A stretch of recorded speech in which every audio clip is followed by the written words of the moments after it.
The requirement to follow along this course is pretty simple. Just visit code.visualstudio.com/download and download the software that is most appropriate for your operating system.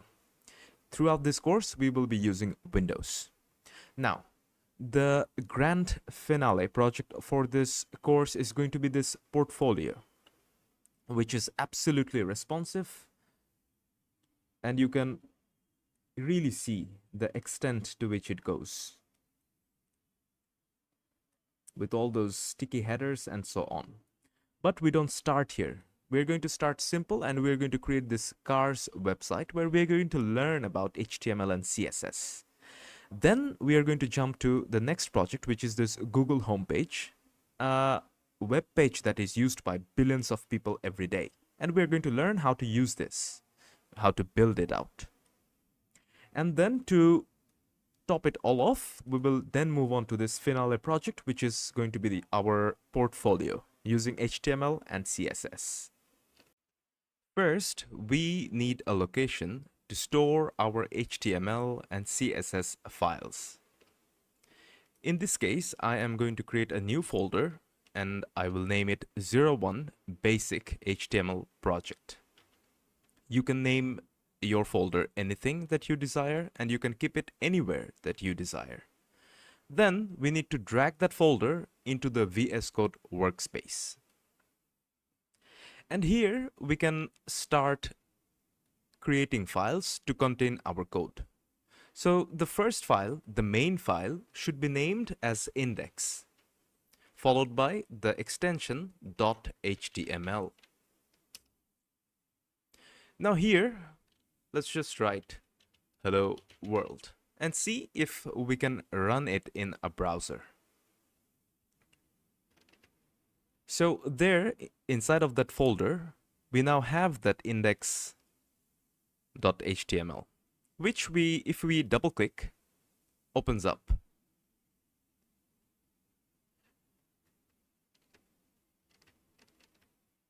Now here, let's say I want to add a few more text, which if I save using Control or Command S and then go back to the web page, we see nothing really shows up here, even though we have this SSSSS. Now we can of course open up that index.html again to see it, but that is a hectic process, as you can already think. Well, for this, we can come to this extensions tab and here search for live server. Here. Go ahead and install it. With live server installed, we can simply right click on this HTML file and say open with live server. And well, now we can see that a browser has indeed opened with our index.html file being rendered inside of it. So let's drag it to the right so we can see both the browser and the IDE in action. And in the bottom right corner, we see we get a little warning saying live reload is not possible without a head or body tag. And that is something we do not have to worry at this point. We will visit it later.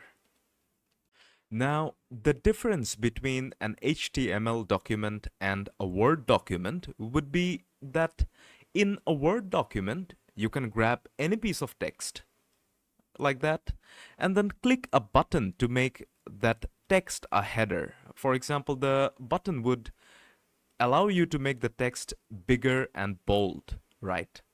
In HTML, we use tags to do the same. For example, here, we can use an H1, and you see this IntelliSense Emmet is giving me a suggestion, and I can hit enter. And here, I can say hello world. With that, let's Control or Command S to save, and if we refresh it, you see we now get a text that is unlike the text that we had before. It is bold and it is big. Similar to what we see when we make a text header text in a Word document. So basically here, what we are doing is we introduced this pair of tags, and in between those pair of tags, we had our content hello world. So without the content, the pair of tag would look something like this. So there is this symbol and then h1 and then this symbol. And then in between, we set our content and then we close it with this closing tag. So we can just simply write h1 and that would give us this tag here. And inside of this, we can again say cars website, and Control S or Command S to save it. And then if we refresh, we get this. Now, that's not all. This H1 goes all the way up until H6. So that would be the last tier, whereas H1 is the highest tier. Let's demonstrate using H2, and you will see that H2 already is a bit smaller than H1. And here, let's say everything you need to know about cars. And if we save it and refresh it, it appears here. Now you see, this H1 is already bigger and bold as compared to H2. And that goes on all the way up until H6. Now here, let's add a paragraph. And this is the text that I want to show. And with that, if I refresh, I can see that we have cars are my favorite cartoon on the face of the earth. And so I am creating this website to commemorate their brilliance. And ideally, when working with HTML and CSS, any form of text, if it is a general text, should be wrapped inside of a P tag. So a pair of P tags, so a P element, so to say. And P stands for paragraph.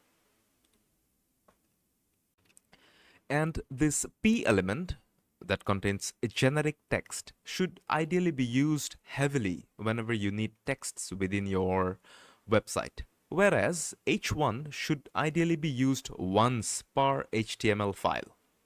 And then H2 and H3 can be used multiple times depending on the context. Now at this point, I think our website will do well with an image. So let's go to Google and let's search for cars cartoon.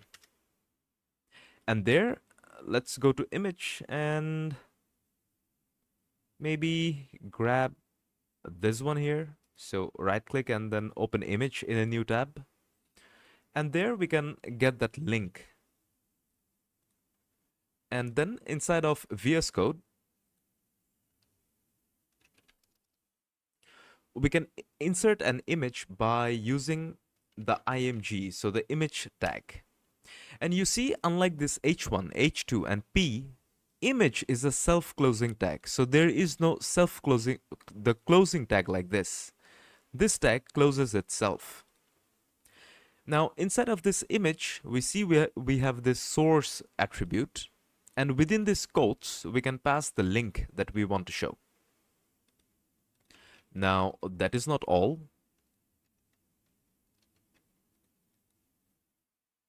Now, it's a big link. And at the end, we have one more property, which stands for alt text.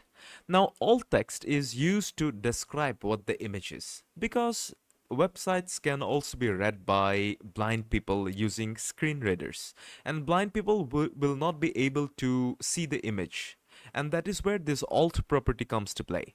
The screen reader that they use reads this alt and tells them what image might be in front of them. So we can say an image of cars cartoon. With that, let's Control or Command S to save it. And if we refresh, we now have an image here. Alongside this image, I also want to have a link here, clicking which we can see another image or another link. For that, we have this A tag. And this A tag which has pairs, so opening pair, and then this closing, between which we can pass our content. So for example, we can say here, with a p element, click me to see more cars image. With that, if we save and refresh, we have something here, but clicking it takes us nowhere. Well, that is because you can see we have this href, and this href is very similar to the source of this image tag. This href also takes a link, and then when we click this link, we will see what we pass here. So let's find a new image.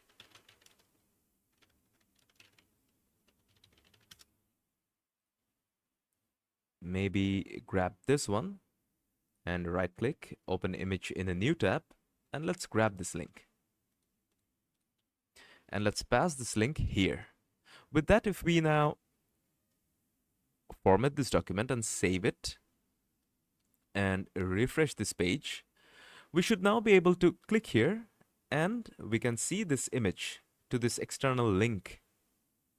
Now, that is all nice, but maybe we do not want to show the image right in our main tab. Maybe we want a separate tab. Well, for that, after this href, so maybe before this href, we can use this target attribute and pass this underscore blank value.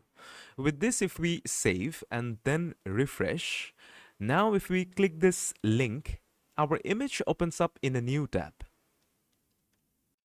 Our website is now taking good shape. It's time that we introduce some user input. Because as you can see, we have text, we have image, and we have external link. But we do not really have anything for users to contribute to our website. Let's change that. So outside of this anchor tag, let's put an input element. And we see by default it says type of text. Let's just skip that. Ctrl S or Command S to save it. And if we refresh, we have an input area. Now, input area is often used in conjunction with labels. So a label like this, and inside of which we can pass this input, essentially turning this input as a child of this surrounding label. And it allows us to put a text here with a P, indicating what this input is here for. So here in this P, let's write, what is your favorite cars character? And save it, refresh it, and here we have it. So labels are used in conjunction with input because we sometimes want to, most definitely, we want to have texts that tells the user what the input area is going to act like. Now, that is not all. After this input, we can also have a button. And inside of this button, let's pass another P saying submit. With that, let's save and refresh. And now we have a very basic form, so to say, where we have a header text or a text that tells us what this input field does. And then we have a button which we can click to send the data to the server. Our website is now taking a bit of shape. And now it is time that we move to semantics of an HTML document. You see, HTML is very similar to a Word document. And in Word document, you have indentation, right? For example, you might have a heading and then the things that goes under the heading is a bit indented. It's a bit inwards. Likewise, in HTML, up until now, we have been working with typography tags or elements. So elements that contains texts and things. Then we have this utility elements, where users can view things or input data, so to say. Well, now the tags that we are going to learn is not about visual appeal. It gives meaning to a Word document or an HTML document. And what happens is, under the hood, search engines like Google and Yahoo, they find it extremely helpful and they can summarize the web page for you.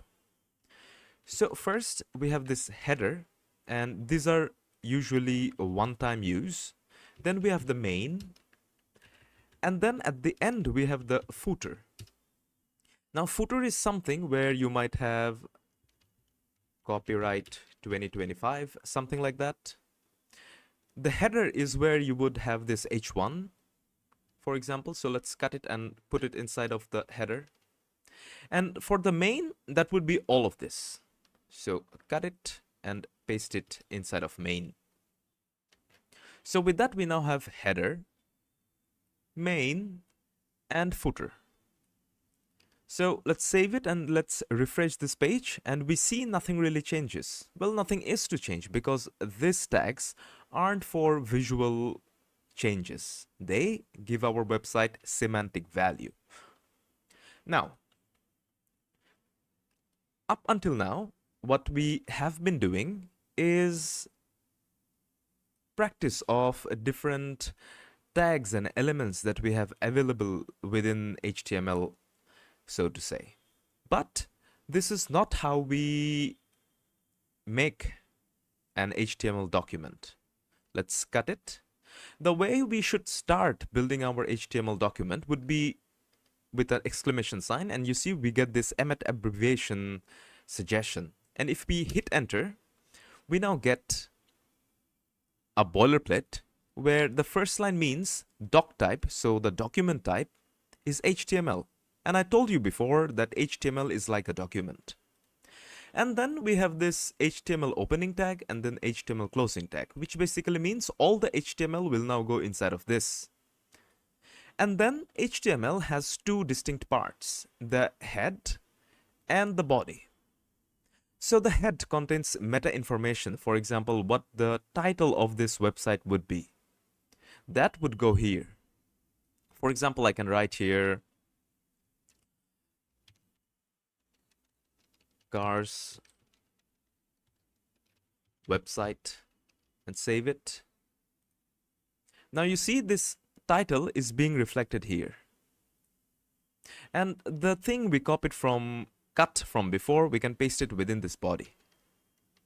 So body in turn takes the header, the main, so the header, the main, and this footer.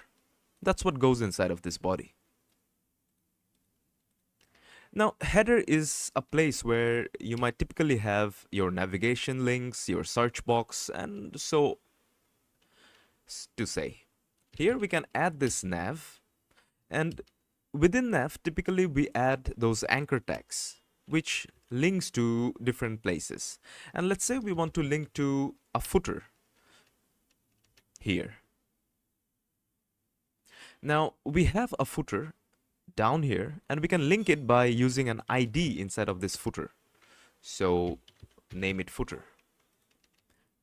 Now to link this with this attribute here, simply we need to take this ID and paste it in this href. Now with that, if we save it and if we click this footer, it should come here to this copyright 2025. We need to just use this hash here. So with that, if we click this footer, if our website was a bit bigger, which we can make by coming to this image and giving it a style of, let's say, height, I don't know, of 1000 pixel. And now if we click this footer, it takes us, it scrolls to this end where we have that ID of footer. So this way of adding CSS that we did here is known as inline addition of CSS. For example, we can come to this footer here, this nav here, and here we can again add some style and say background color, we want yellow. That is doable. Maybe for the entire body, we want to add a style. So we can come and add a style here and say the background color, we want it as green. Save. And this is what we can see. Now also let's tune down the image a bit. Great, to 200 pixel. So these three colors that we inserted, and these two colors and this height, is known as inline CSS. But that is something you shouldn't do when building a real website. What you should do instead is to make a separate file and name it styles.css.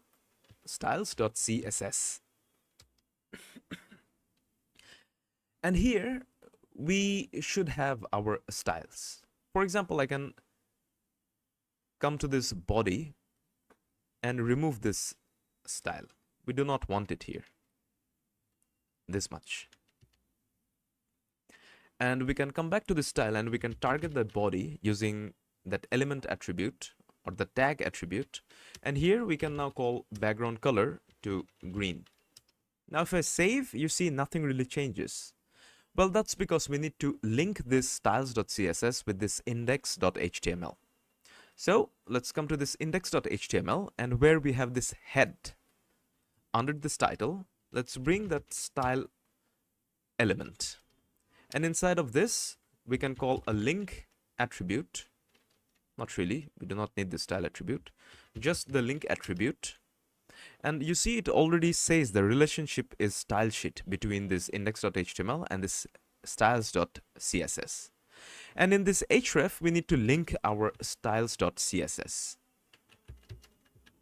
Like so. And now if we save, you see our styles.css is in action. Now, you have learned that you need to use this symbol to generate a boilerplate code.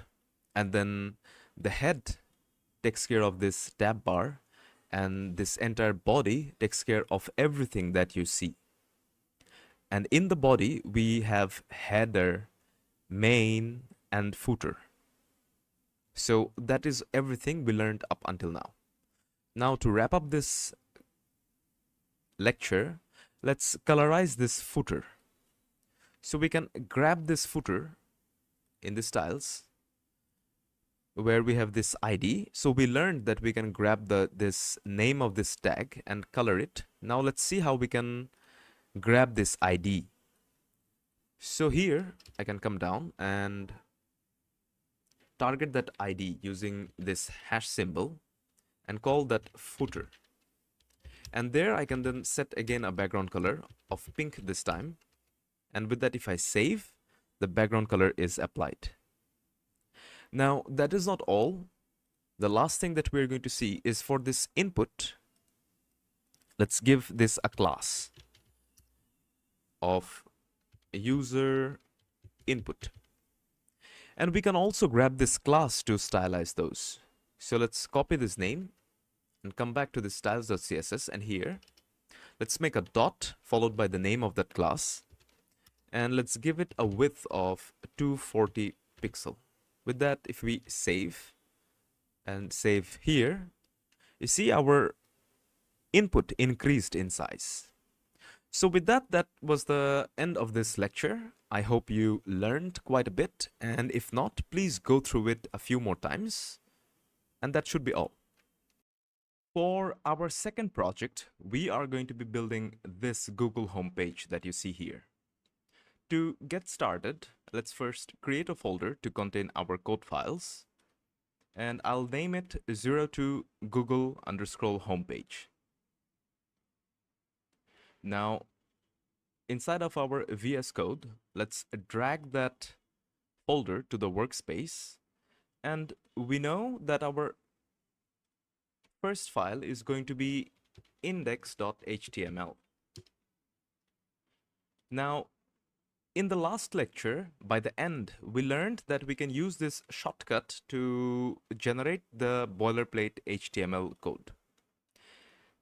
Now, inside of this body is where we put all the necessary code for visualizing our website.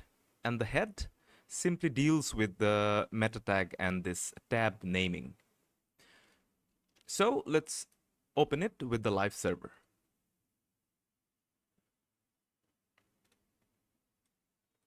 And here, if we change this title within this head tag to Google home page and save it, we see that it reflects here.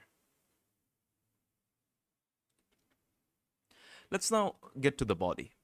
And we also learned that the body can be divided into 3 one-time use tags. So the first is header, where we have all the navigation and top level elements. Then we have the main, where we have majority of the visual elements. And then at the end, we have the footer. So for example, if we go back to that Google homepage, this area here would be part of the header. Then everything here would be part of main. And then in this black box, everything here would be part of the footer. We should start top to bottom. So let's start with this header. So in this header, we can start injecting elements, but we should group them because this looks like a navigation element, right? So let's start with that nav to set some navigation element. And first, let's put an anchor tag because we see we have an anchor tag that would take us somewhere. And for this anchor tag, as a text, let's add a p element, so a paragraph element, and we can simply say Gmail.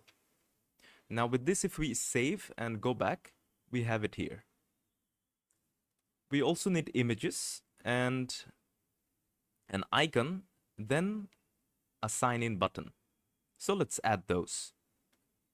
So after this Gmail, we can copy it and paste it again for images. Then we have an icon, and I'll simply write here icon so we can put the icon later. And then at the end, we have a button where we have a text which says sign in. So this is the look that we have currently. Now let's get down with the CSS to make the styling properly in align to the main Google homepage. So let's create this styles.css file, and we need to link this file inside of this head. After this title, we can add this link attribute or link element where the relationship, this rel attribute, should be style sheet, and it is by default. Now inside of this href, we need to link our styles.css. And I get this suggestion simply by clicking Control or Command space. And here I can select this styles.css. Now with this, if we save it, nothing really happens because nothing is in this styles.css. And let's change that. We can see here we have some default styling. So for example, we have some padding here, some margin outside, and we do not want those. We want a blank canvas, and so that we can add our own specific styles. So here, let's start that using this asterisk, which is a universal selector. First, let's set the box sizing to border box. And border box is something that should be used in modern web development, but browsers by default uses content box. So that this would be the default. Even if you don't use it, content box would be the default, but we do not want that. We want this border box. And border box and content box is something which is out of the scope of this tutorial. You can do a quick Google to see what's the difference. Not now, after the end of this entire project. Then let's set the margin to be 0. And if any padding, we should set that to 0 as well. Good. Now we see that everything is aligned top to bottom, so in vertical fashion. But in the Google homepage, everything is left to right, so in a row fashion, in a horizontal axis. Let's change that. We can target this nav element here by using the tag selector. So we target that nav followed by this opening and closing curly braces. And there we can add this display property with a value of flex. With that, if we save, we see our content now is in the vertical axis. Now we should bring all of this to this end of the page, just like in the Google homepage. To do that, we can use this justify content, and it has a lot of different values. For now, we can stick with end. Let's put some padding around all of this of maybe 16 pixel and a gap between each of those of 24 pixel.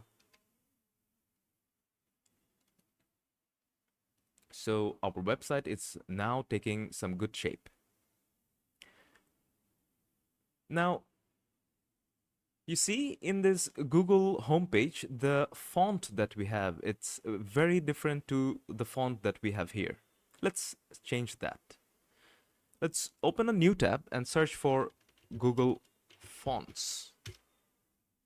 And this first link here, go inside. And we are going to select two fonts. First, Inter. And we can get inside and select this Get Font. Let's now also select the second font, which is Poppins. And we can get font. Now to get those font to our HTML, we should come here where we see this get embedded code. And here we have this web.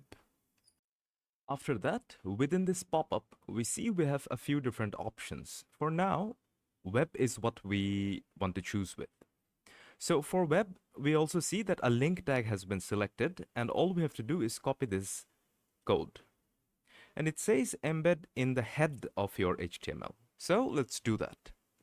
Within this head section, after this link ends, we can paste it. And Ctrl S to save it. Now we can go back to our styles.css, and here let's set the font family for all the tags, because the universal tag selects the entire page. So here let's call the font family, and the name of the font that we want to pass would be passed within these quotes, single quotes, and the name is Inter. And then after the quote, we want a comma followed by a backup font, which is sans serif. And because sometimes, because of internet connection, maybe this font might not load, because we're loading it from the internet using a link. And at that time, usually all computers have sans serif installed within it. So if this fails to load, sans serif is going to load. And just like that, you see from this font, if I save, our font gets updated to this new font.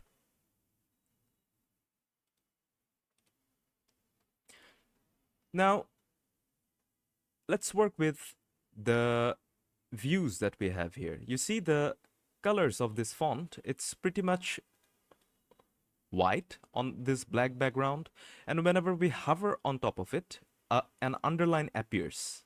So let's do that. First, let's get the background color. Now you can search for color picker on Google, and you can install any extension from the Chrome Web Store. In this case, I'm going to go with this. And then you can simply install it. I already have it installed. So here I can open up this extensions tab and choose this color picker. And I can choose this pick to pick and color from here. And this is the color that we want. In case if you face any issue, you can restart that color picker and you can choose from here and copy it. So back in this styles.css, let's target the entire body using that tag selector. So the entire body, all the visual parts of the website. And there we can then pass this background color property using this hash symbol followed by the hex code we copied. And Control S to save it. Now we see that we have pretty much that background here. Let's now start working on these fonts. Back inside of our HTML CSS, for this text links, I will add a class here and name it text-link. And I'll also use this class for this second text link here, which is images. So for both of this, not the icon. And good thing about classes are they are reusable. Classes can be used exactly the same throughout multiple elements. So here, after this nav, let's target that class using this dot followed by the name of the class, text link. And let's set the color to be white. Now, we do not want the underline by default. We only want the underline whenever we hover here. So whenever we take the mouse here. So the text decoration, I'll set it to none. Now also, for the text size, we can set the text size for all the text within this nav here. Let's change that. So font size to 0.9 rem.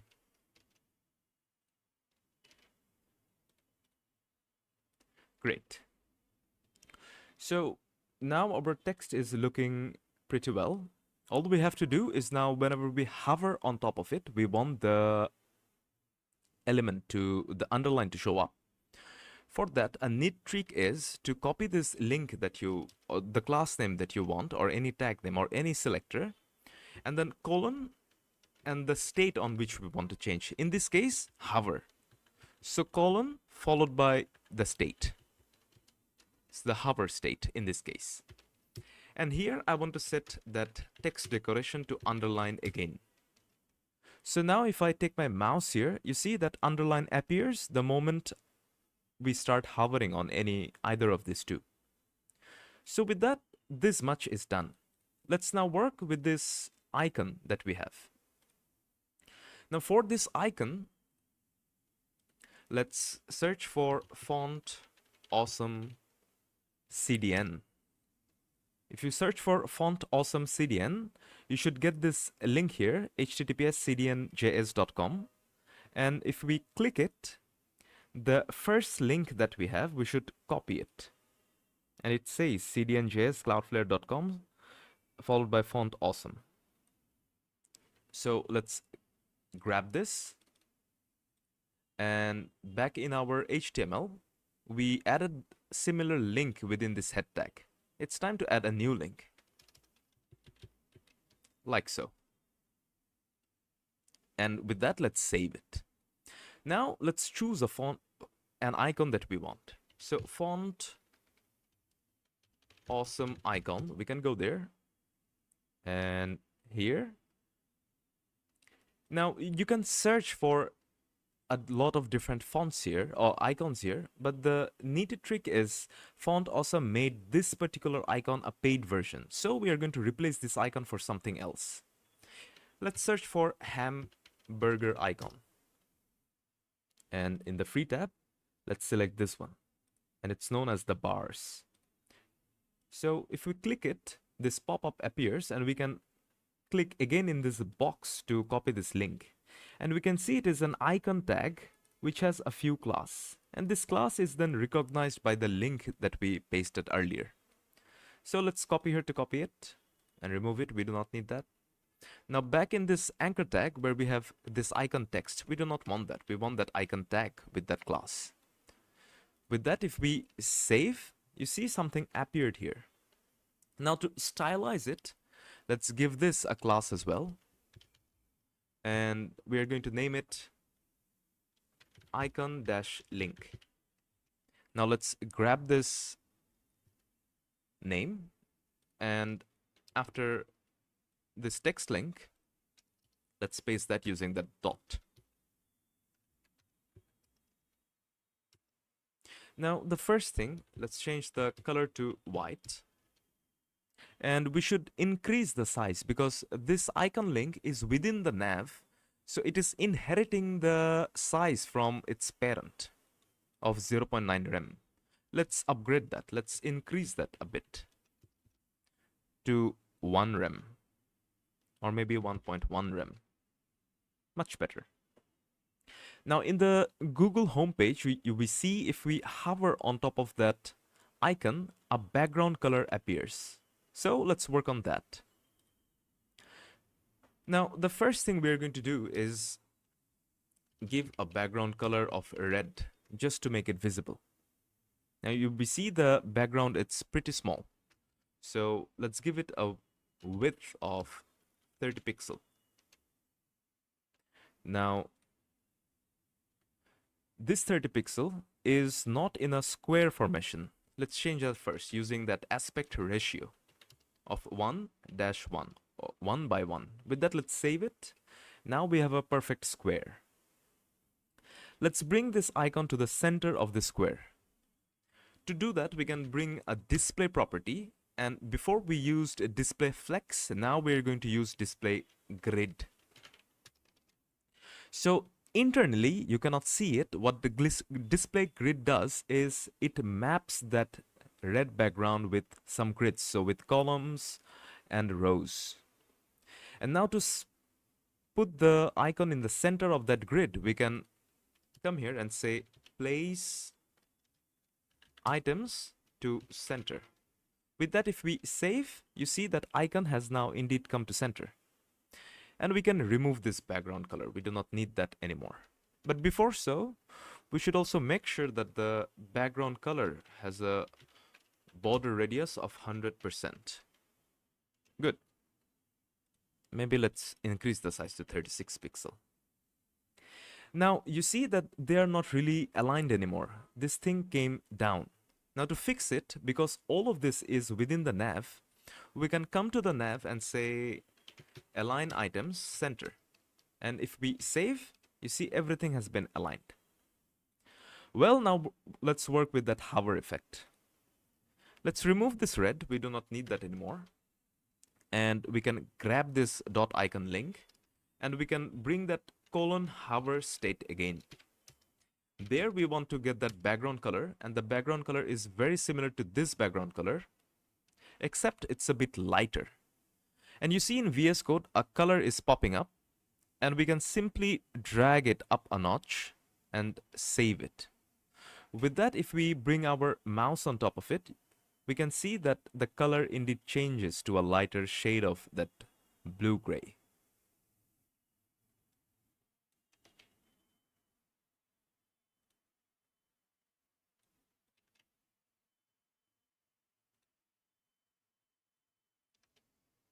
All right. Let's work on that sign in button now. This button. First, let's get the color of that button. So let's pick this color. And because nothing is showing up, we can again go back and we see that color has been selected. So let's click it and copy it. Now, here where we have this button, I'll put an ID and say it sign in button. Now this sign in button can only be used once. Unlike classes where a multiple class, one single class can be used multiple times, a single ID cannot be used multiple times. It's once per HTML document and CSS document. So with this ID, select it, copy it, we can come back here and select that hash followed by the ID name. Sign in button. And within that curly braces, let's give it a width first of all, width of 80 pixel, a height of 30 pixel, and a border radius of 36 pixel. Maybe change the height to 40 pixel. Better. Now let's give this a background color of this, the blue color that we selected, using that hash symbol. And our header element is now ready. We can now move to the main part of the website here. Let's now begin working with that center section of this web page. So back in our code, we can most definitely hide this header since we are done working with that for now. And now let's focus on this main. Now for this main, if we have a look, what do we have? First, we have an h1, and then we can have an entire container, so a div, where first we have an icon, then an input section, which spans all the way from here till here, and then a second div, which has two icons inside of it. And then we again have a div with a pair of two buttons, and we can leave this. So let's first get a rough shape of it. We have an h1, which unsurprisingly says Google. Then we have a div, and inside of this, first we have an icon, we then have an input, then we have another div, inside of which we have two icons. Now, after this h1, so for this entire div, I mean the div for this entire search place, we can give it a class of search underscore bar. And within the search bar, we have the first icon, which is this, and then the input, which is this, and then this div, which has the two icons. And for that, let's give a class of input underscore icons, just to make things grabbable. Now, after this main search div, after that, we can have one more div where we have buttons. So for the first button with a paragraph, we can say Google search. Then we can copy this button. And for the next button as a content in the paragraph, I can say I, single quote, am feeling lucky. So let's save it. And for this grouped button, I'll also give a class here, and I'll call it grouped underscore buttons, or maybe search buttons. Let's stick with grouped buttons. Now we can see this is a bit of a shape that we got. Let's now go to the styles.css and get down to working with it. Now, first thing first, let's bring everything to the center. Well, if we right click and open up this inspect panel, we can grab this cursor and we can see which part is taking how much of the space. For example, the entire HTML, as you can see, is now condensed into this blue part that you see here. And all of this place is empty. Just how you can see this HTML. And HTML means from this end all the way up until beginning. Let's change that. Let's make sure our body gets the entire height, so to say. So here where we have this body, let's give it a display of a flex. And suddenly everything changed. But don't worry, we can change the direction of this flex by saying flex direction to column. Good. Now let's set a min height. So not just a height, but min height. So min height is, increase how long you want to, but no less than this. And I want to set 100% of the view height, so 100% of the available height that we have. And with that, now we can come down, and because now we are working with this main, for this main here, we can target this main using this tag selector, and we can say the display is going to be flex. And again, the flex direction should be column. And what this allows us to do, what bringing this flex allows us to do, is it allows us to use this justify content, which we can set to center. And we can also set align items to center.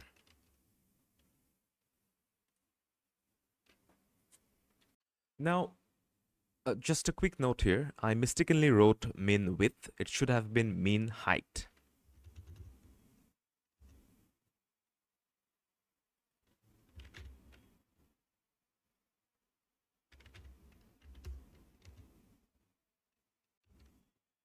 Now, with everything centered, the way we can bring this to the center is if first we inspect. We can now see that body is taking up the entire space. And this main is here. But we want to tell main, go ahead and take more space than anyone else. Well, we can do that by setting just this flex to 1, because by default, everyone has a flex of 0. Now, the moment we set flex to 1, and whichever flex has the highest number gets the most amount of space. So if we save it, we see now it is centered, and again now if we inspect it, main is indeed in center because it is taking all the space. You see, even if I hover here, it says main. That's good. Now, just for sake of viewing, inside of the footer, let's put some random text, just so we can see something is here. Don't worry, let's now go back. Now, for this H1, because everything is centered now, we can start styling it to look something like this. So for this H1, let's give it an ID of main underscore title. And here, let's start working. After this main, let's give a hash symbol with that ID name so that we can pass a color to it. And the color is white. Let's give it a font size of 6 rem and a font weight of 400. Let's change the font family to the second one that we had, which is Poppins. And with a space, with a comma, we can also set the backup font, sans serif. So this much is good. Now within the main, we should also put a gap of maybe 2 rem. All right. And we will not add the padding now. We will come back to this padding later. Now, after this is done, we can work with this search place here. So for the search place, we named it search bar. Let's grab that search bar. So here for the search bar, first let's set the display to flex. Now set some gap of maybe 2 rem. Let's give some color of a white for now, just for now. Or maybe instead of this color, let's set a background color of, let's grab the color from this body. Let's paste it here. And now if we hover here, we can change it slightly so that we have something like this. Or maybe we can just get this color from here.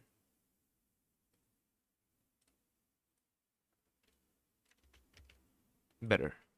Now inside of this, let's give some padding of 2 rem and give it a border radius of 2 rem, maybe 4 rem. Good. Now Let's change this first icon here. So here we see we have an icon. So here, let's open a new tab and let's go to that font awesome icon. And there, let's search for a magnifying glass. Magnify. Select free, and this is the one we want. Let's copy it, and instead of this icon text here, let's change that. Now also, let's get the other two icons. For the first one, we need a microphone. Let's grab this. Now, the icons doesn't really look exactly the same, but for the scope of this tutorial, this should suffice. Let's paste it here. And for the last one, which is a camera, let's get that from here. And let's copy it so that we can paste it here. And we can close this tab. And now if we visit our own tab, we see we have a bit of a look going on. Now we also need to set some spacing here, and we need to make sure everything is aligned well. So back in the CSS, for this search bar, let's set the align items to center. Good, everything is spot on. And here where we have this input icons, we can target it and set some gap of 1 rem, maybe 2 rem. And for a gap to work, we need to make sure the display has a property of flex. Good. Now let's give some colors to all of this. So put some color of white. And for this magnifying icon, we can simply put a color inside of this search bar because it sits directly inside of it. And let's set it to white. Now let's work with this here, the input field within the search bar. So we can have a combination selector because the input is sitting inside of this class which says search bar.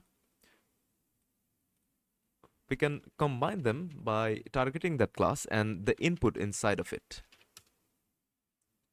Set the background color to inherit. That we can do. But let's leave it for now. First, let's set the border to none. Let's set the outline to none. Let's give it a width. So a max width of 600 pixels. And let's see what happens. Okay. Now for the search bar, I want to make sure that it gets some really wide length. And we can do that by coming to this search bar here and setting a width of 100%. Now we need to make sure that this padding matches the padding up here, and that's why I said before that we are going to introduce the padding later. So for this main section, let's add some padding of how much we had for the header. Inside of the nav we had 16 pixel, and that is what we want here for the main. Good. But you see, this is something that is way too big. We do not want all this length. We want a maximum of 600 pixel. For that, we can set a max width of 600 pixel. So if we shrink, it takes the entire width, but the moment it reaches 600, it stops. And now let's bring everything to the center. So we can set justify content, center. And for this input that we have, my bad, for this search bar, this max width shouldn't be here. Sorry, this width shouldn't be here. It should be inside of this. My bad. What's wrong?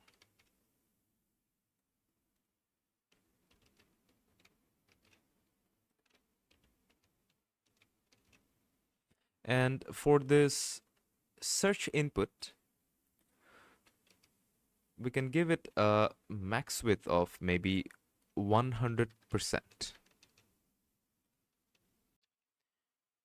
Here, let's set the flex to 1. I forgot about flex because flex allows us to take all the available space. And now with that, we can restart that background color so that things look in line with this. And I think the padding went a bit too wild. Maybe 1.5 rem would be better with a border radius of 3 rem. And while we are here, let's increase the font size so that we get these icons a bit bigger of 2 rem to begin with. Oh, that's too much. 1 rem. And that should be fine. And now let's work with these grouped buttons here. For these grouped buttons, we can target this grouped buttons class. So at the end here, let's put a dot followed by the grouped buttons name. And what do we want first? Well, first, instead of this group buttons, because we have 2 buttons there, we can put a space here and also target those button attribute. And there, let's say we want a padding of maybe 1 rem or maybe 0.8 rem.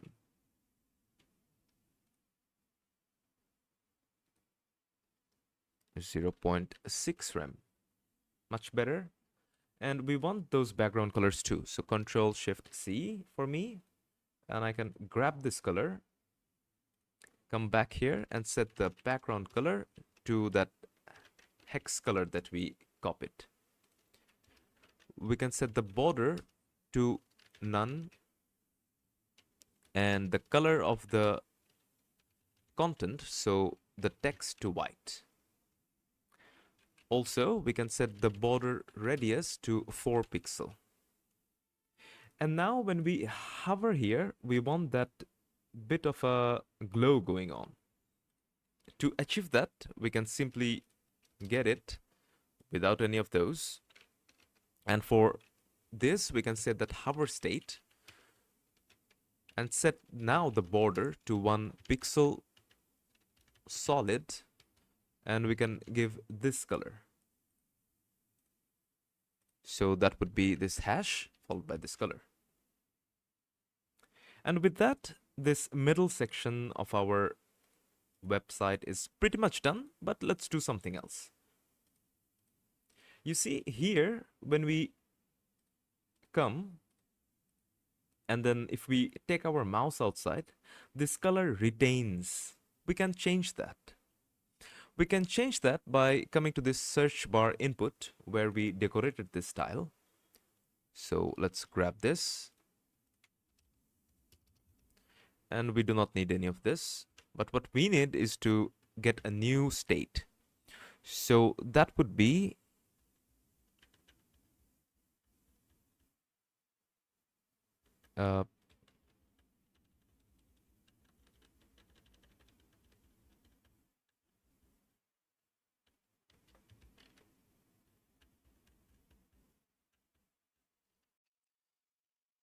focus within. So focus within, what it does is we can set again the background color. So now for this, whenever we focus, we want to change the color. And then we want to make sure that the color stays. We want that for this. Also, we want that when we hover over it. So copy and paste it one more time. And now let's change the color. So for this, let's take this background color, maybe Control Shift C, this background color, hash this, but we want a deeper variation of it. So maybe this. Sorry, one should be hover as well. So with that, if we come here Not this input. We want to change color for the entire thing. So not this input, not this input. And yeah, we have it. So if we click and we move our mouse, you see that retains here. Great. Now, lastly, one more thing. Here, whenever we hover, I want to change the cursor because you see the cursor changes here. Well, we do that by coming to this hover state for this grouped button and set the cursor to pointer. And now on hover, our mouse changes to a cursor pointer.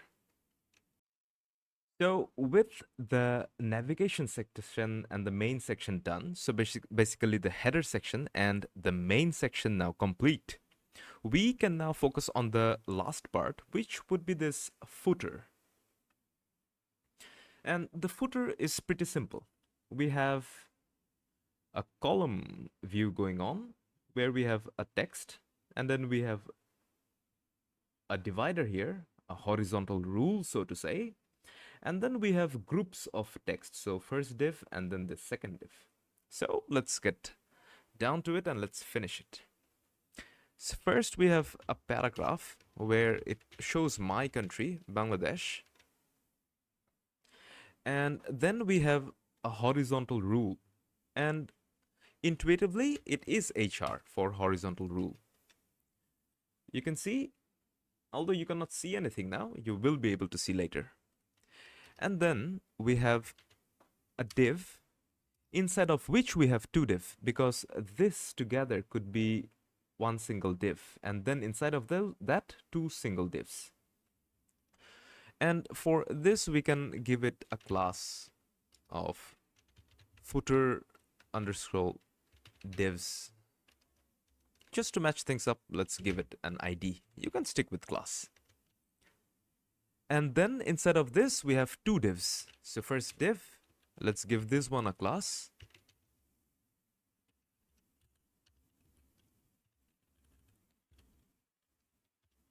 Of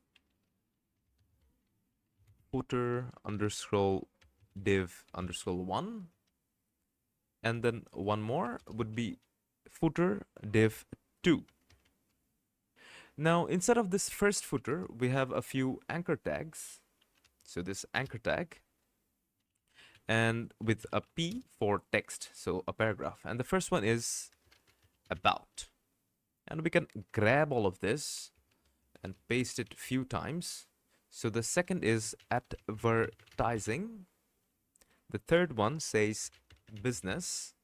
The fourth says how search works. Now for the second div, we again have three anchor tags with paragraphs where we say privacy terms and settings. So for the first one, let's say privacy. For the second one, say terms. And for the last one, say settings. So with that, let's save and let's go back. And this is the look we have. Now here, while we are here, let's grab this color first of all. So Control Shift C for me because I am using Windows Power Toys. Let's grab it. And here in the styles.css, we can target that footer and give it a background color of this that we copied with the hash symbol. And we have some color going on now. Now let's work with all the other things. So let's set the color to be white. Okay. Then let's work with this outer div, which has two more divs inside. So this footer divs. And that was an ID, so we can select using the hash symbol followed by the name. And set the display first of all to flex. So you see the two divs are now side to side to each other because now they're in a row. And not only that, let's give it a width of 100%. so that we can set the, maybe we do not need to set the width. Let's just try justify content to space between. Okay, no need for this width here. Now for this divs here, footer divs,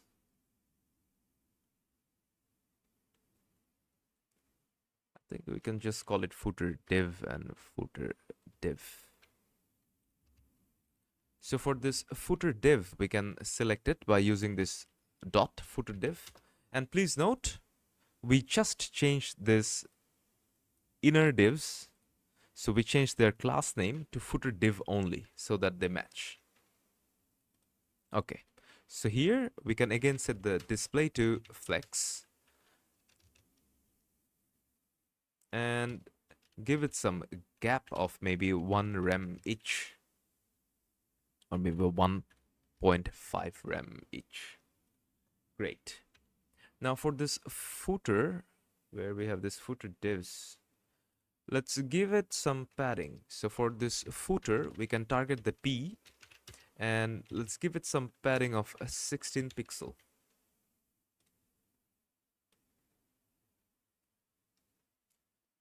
Great. Now you see, whenever we cross in, this footer here breaks. We do not want that. We want to change it to a column view before it breaks. Now to do so, what we can do is come down here and say at media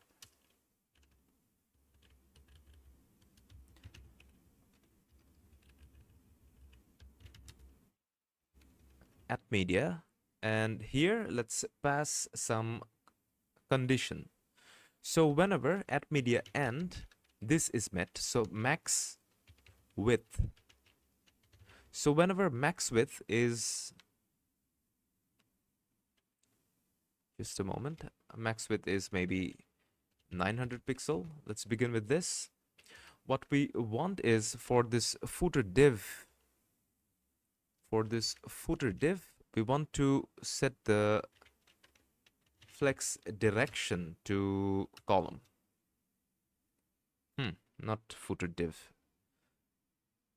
Footer div, this one. And we can remove this flex.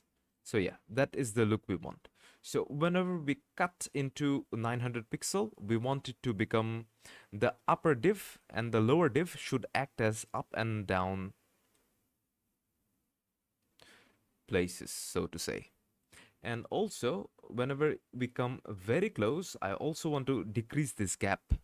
So we can target this footer div, so dot footer div, and say the gap should then be 0.5 rem. So let's try it. You see, we have a much bigger gap, and whenever we cut into it, the gap decreases, so that we don't shrink things top and bottom, and we retain some good view here. Now, let's also make things a bit more beautiful. Say we can target that footer, so footer and all the anchor tags there, and give it a color of white, and text decoration to none. But whenever we hover there, so whenever we hover using this hover state, we want the text decoration to go away, so that maybe text decoration underlined, so that we get this view here. And that now looks very much like this one. All we have to do is make sure that things come to center. And centering everything is very easy. We can simply come down here where we are setting the media, and there we already have this dot footer div, which are these two divs, so this first div and this second div. All we can do is come down here and say justify content to center. And with that, if we save, well, this is the look we get. Indeed, a very responsive website for you to share with friends and family. In this lecture, we are going to be building this portfolio that you see here. This portfolio consists of many different sections and visual elements. And the way we are going to start is, if I drag it down, you can see there is this mobile look where this upper part moves to this vertical position and then everything comes underneath it. Whereas if we increase it, that header moves to the side and then everything is on the other side. Now, the way that we are going to be building it is simple. First, we're going to have a look and create a mental map of how the things are laid out. And then we will add our data and style as we go. Now, this portfolio is going to be mobile first because in this day and age, most users view things on their mobile as opposed to viewing things on their desktop. So let's shrink it down and let us open our Visual Studio IDE. And there, to contain our project, let's create a new folder where we can hold our project, so to say. So I'll create a new folder, call it 03 portfolio, and that should be it. Now we can grab it and bring it into our workspace. Now first we need an index.html, and where you learned we can use this exclamation, which then gives us this suggestion which we can use to generate our boilerplate HTML code. And there we have the doc type, which says that this entire document is for HTML version 5. And then we have the HTML opening and HTML closing. And there inside of HTML, we have this head section and the body section, where the body section is everything that you interact with. And the head section contains metadata and the title, which goes to the tab bar here. Now let's quickly open it up with live server. Great. And since we are using live server, we can change the title, and the moment we save it, it reflects here. Now, one more thing, whenever I save my document, for example, if I take it here and then if I save it, if I make it a bit messy and then if I save it, you see it gets automatically corrected. And to open this feature, to enable this feature, you can come to the settings, where here we have the settings, and search for format. And there make sure the format on save is ticked. Great. So let's now have a look at this portfolio. Now here we can right click to inspect and see what is the font that this person, Brittany Chang, is using. We can use this selector and select here, and then we can see that all the styles are listed here. Now finding the font family is a bit difficult in all these things, so what we can do is search for font family. And right away we can see that the font they're using is Inter. And it seems that Inter is the font that they are using for majority of the things, or mostly all of the things. So let's get the font. To get the font, we can come up here and go to Google Fonts. And there, go to this first link and search for that font that we are looking for. In our case, that is Inter. And this one here. And we can click this Get Font and then click Get Embed Code. And now we are on the perfect tab, which is Web for us. And the link has also been selected. And the self-explanatory title says Embed Code in the head of your HTML, which we will do now. So if we copy it and go back to our code editor, within this head section, after this title, we can paste it. So now we have our font ready to go. Now one more thing, we should also add our styles.css, and we can already link it to this index.html right here using this link element. And there the relationship should be style sheet, because that is indeed the relationship between this HTML and the CSS files. And there inside of this href, we need to tell where our styles.css is located, so we can save it. Now that is not all. We can see we have a few icons to use here. So to use the icons, we can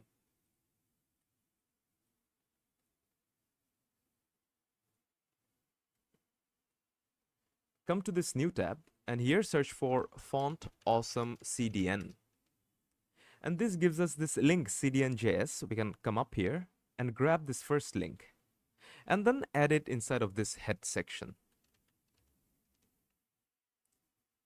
which then will allow us to go to font awesome icon. And there we can use various icons of our choice, which we will tackle with later. But first, let's have a look at the way that this website has been made. Now, body is the place where we add all our visual elements, and there we know that we have a few single-use container elements, which are header, and then the main, and lastly, we have the footer. Now, let's work with the header first. We see we have an H1, then an H2, and then a paragraph, and then a few icons. But if we increase it, between the icons and that paragraph, we also have a nav element here with 3 links. So let's add those first. So inside of this header, we can add an H1, and let's give a generic name of John Doe. We can then add an H2 where we can say full stack developer, or maybe full stack web developer. And then we have a paragraph element where we can just copy this text and paste it here. Now, before we add the icons, for this I'll add a div. So we can have the icon.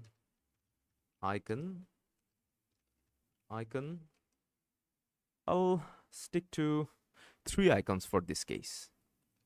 And then between this paragraph and this div of icons, we have this nav element where there are 3 links of about, experience, and project. So let's add those using an anchor tag, and with a paragraph element between the anchor tag, let's use the about first. And then we can have the experience.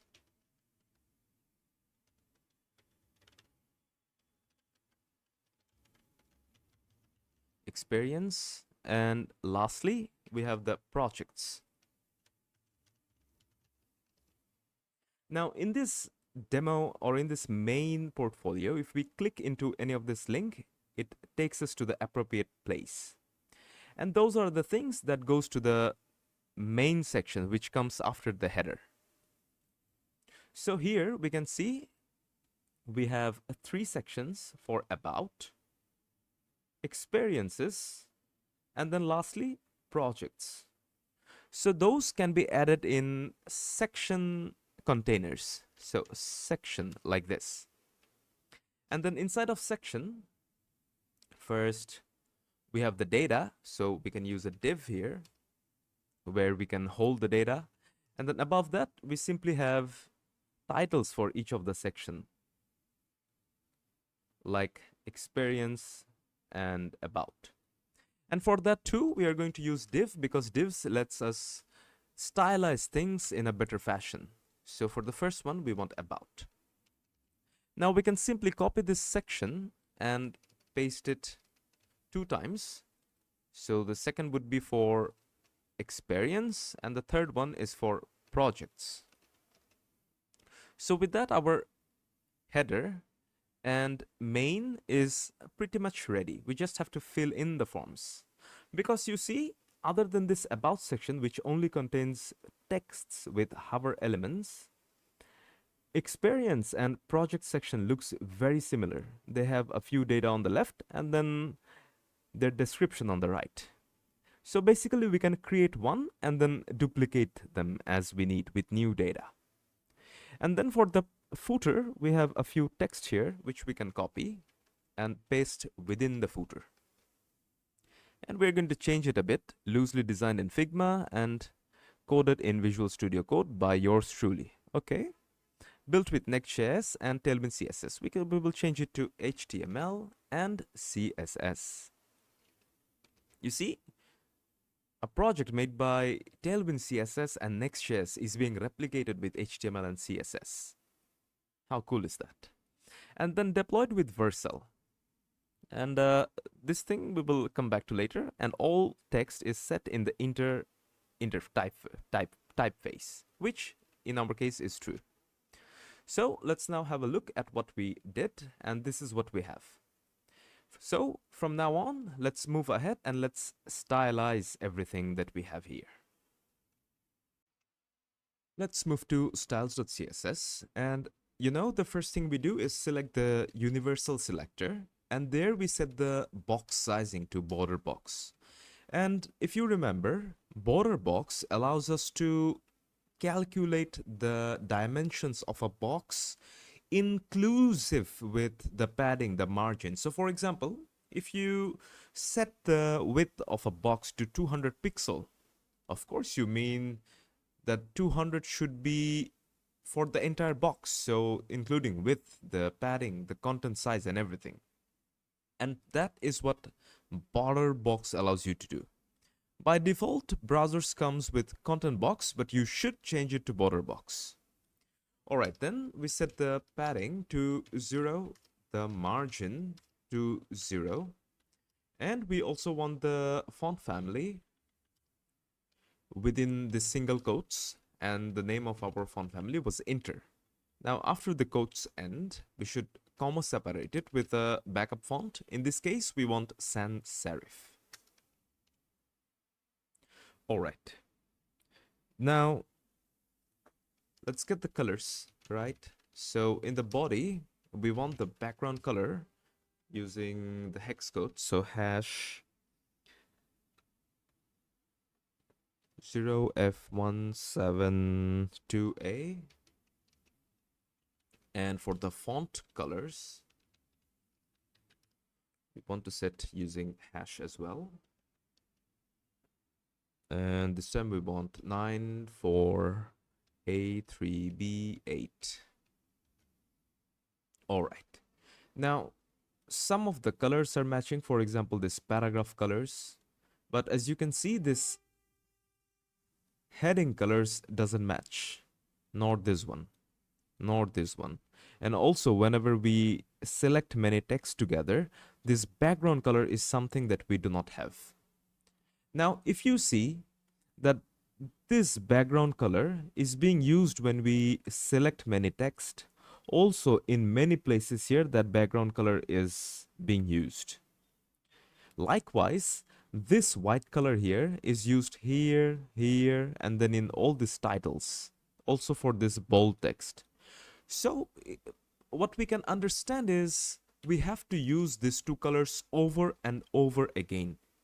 Now, whenever you need to use anything over and over again, we have the concept of variables. So we declare something within a variable, and then whenever we need the thing, we can just call the variable. Let me show you. We can write a colon followed by this root, and within this curly braces, let's define a variable. So let's create a variable. Let's name a variable. You can name it anything, ABC, with the thing you want. That's doable, but we do not want this. This is doable. But what we want is, we want to write using the convention. So dash dash color is what we want to use, and the first name is going to be accent. And here Let's get that teal color first of all. So that bluish color that we get whenever we select many things. And here we want to use 5 EEAD4. Oh.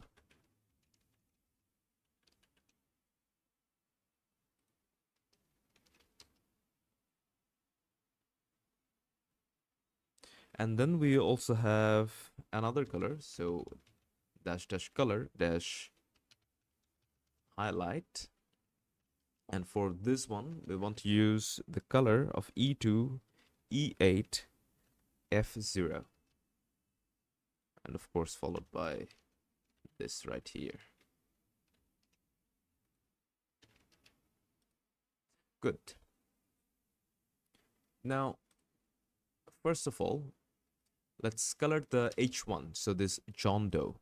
So we want to select that heading, which is inside of the header. And let's give it a color of this highlight here. And the way we are going to use that is by using this var keyword here. And there we just want to select what we want to use. And this is what we have. Now also here we should change this one to the same color if we go up, and all these headings. So for that, first of all, inside of the header, for this full stack developer, I do not want to use H2 but H4. And for all those headings where it says about experience and project, I want to use H4 instead of this P. H2. So here, let's pass that. Oh.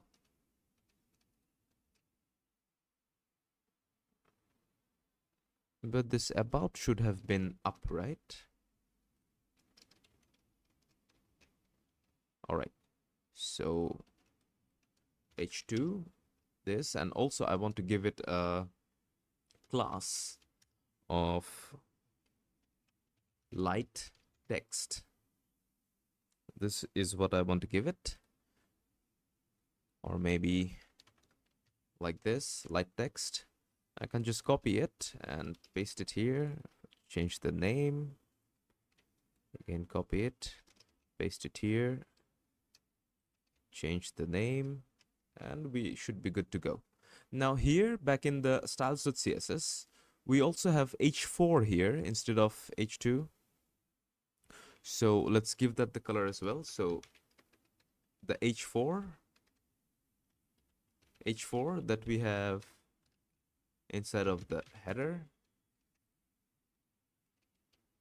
So this, and every class with light text. So dot light underscore text. Great. Now it doesn't end there. We should also change the font that we have here. So here, let's go header H4, and let's give it a font weight of maybe 400. Better. Also, we want some spacing here. So for that, we can just come up.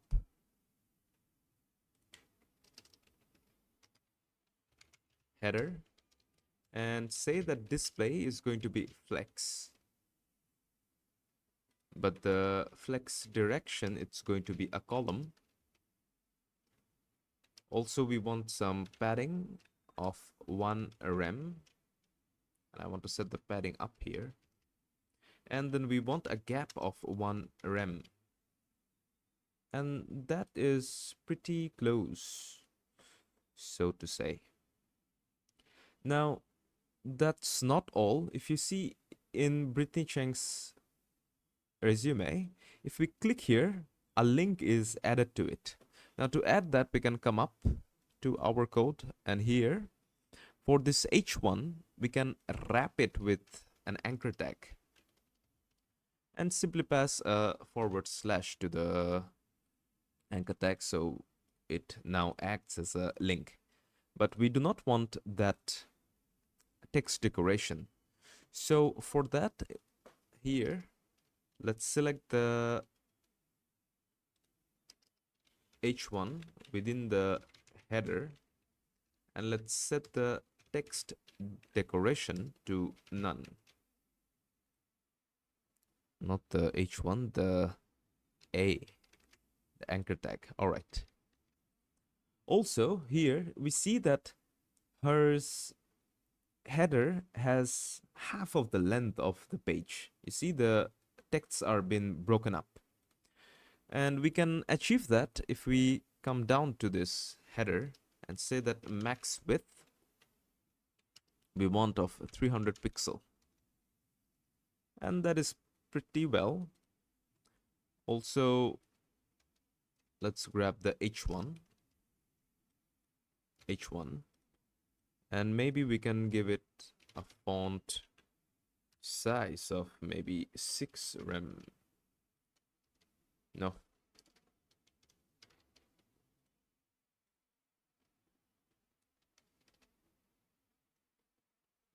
That is better. In Brittany Chang's resume, in her portfolio, there is this color hue that she has, which we do not have. And if you look at this image here, I mean this web page here, well, I can explain to you how this is working. The color hue that she has, it's something like an underglow, right? So imagine of a three-dimensional space, and then you have the entire background and all this content, so all this text and everything above it. So the background and the text, between that two, there is a sheet of a film sheet, so a fabric, for example, of a different color. The way we can do that is come to our index.html, and there inside of the body we have our header, main, and footer. And above all of those, we can add a div and give it a class of maybe underlay. Now, back in the styles.css, after this body, we can target that underlay and we can manipulate it. So up until now, everything that we have been learning has a position of a relative, and this is by default. So whenever the position is relative, whatever you choose, for example, width of maybe 100 pixel, a height of 100 pixel, and a background color of green. So with that, you see it comes above it, and then relative to it, everything is below it, because div here is at the top. But we can change that. We can make it in a three-dimensional space. We can change this position from relative to fixed. And now you already see that we have already started working with something which is not in a two-dimensional space, because this box here is now above everything else. Now we do not want it above, we want it below. And we can do that. For example, everything here, so the header, the main, the footer, so if we can select that header, the main, and the footer, so all of this has x-axis, y-axis, and z-axis, right? Now we want to manipulate the z-axis for just these three items. So what we can do is we can set, first of all, we need to make sure the position is set to relative, and that is the default. And then we want to set the z index value for it should be more than 1, so more than this underlay. So let's set it to 1. You already see that thing went below. And now we want to make sure that that green thing is stretched all the way. We can do that by setting this inset. So what inset does is, for example, we can select top. So from top, if we set 50 pixel, what it means is from top, like, hey, from top, I want a distance of 50 pixel. from left, I want a distance of 50 pixel, right? But if we set inset, we can set everything together, and I want to set 0. So from all the corners, I want a distance of 0, which means stretch my box all the corners, so I have no space left, basically. With that, if I save, nothing much.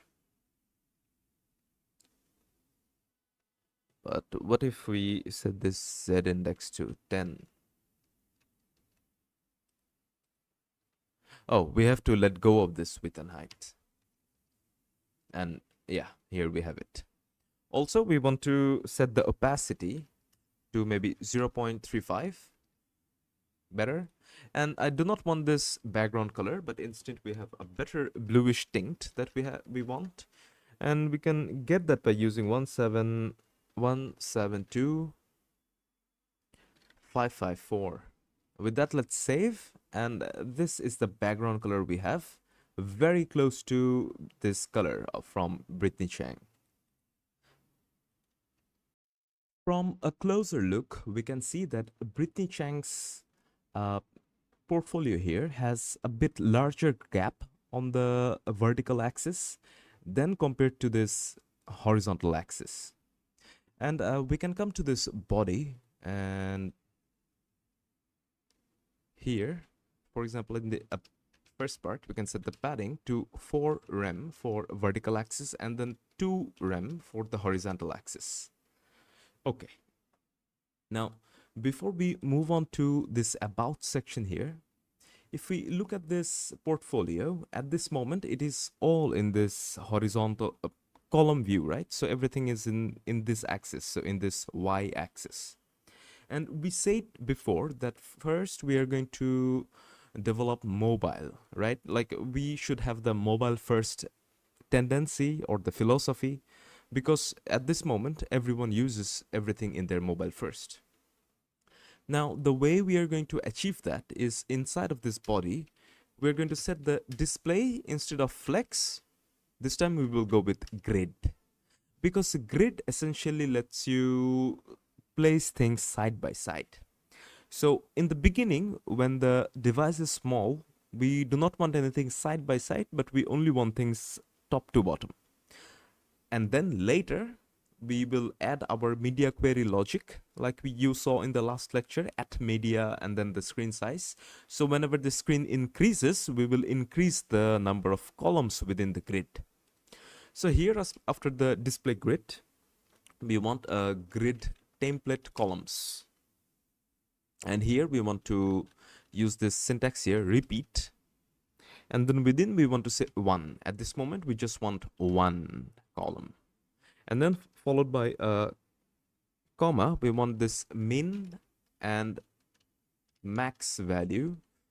And within that, with a bracket inside, we want to set 0 for now and 1 fraction. So at this moment, we are taking the entire fraction of it. But if we set it to maybe 2, you see now things change a bit. But let's go to 1 first. And next we can now move on to designing this about section. But before that, I think we should also make sure that this body is getting 4 and 2, which is correct. Now this header then has that. We can remove that. We do not need this padding inside of the header. And also, yeah, I think that should be it. We can now move on as we need to. So now in the about section, let's increase this main, and here we have this main, and there we have this about section. So in this about section, let's add some paragraph. So a paragraph of maybe lorem 35. And let's just copy it. So this is what we have. Now, let's go back to styles.css, and first of all, let's target that main. So for the main, we want a display of flex, and mind you, everything is in main, right? So about, experience, and project. Then the flex direction, it's going to be column, and we want a gap of maybe 4 rem. Okay, that will do. Now inside of this main, so after this main, we have this section, and this section, let's give it a class of about underscore section. So we can grab this class and we can target it, and of course again set the display to flex so that we can add some direction gap, and we also want the flex direction as column, so that changes nothing. And then let's add gap of maybe 2 rem. Okay, and here wherever we have this, so we can give this another class of maybe about contents,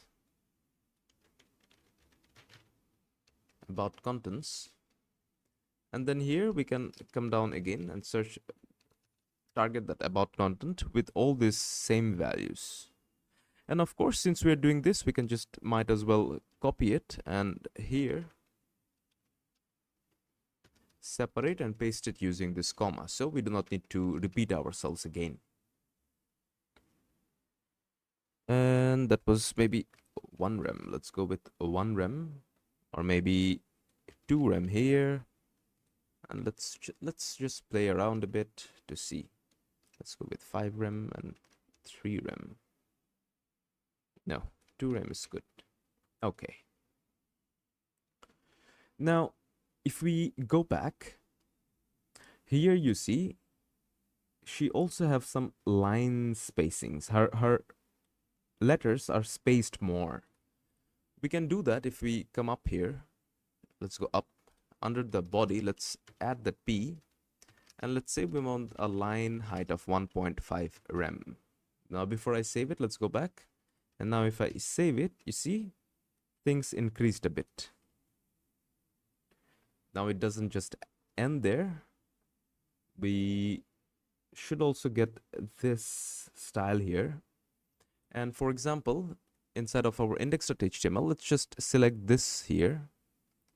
And we can use a strong tag here.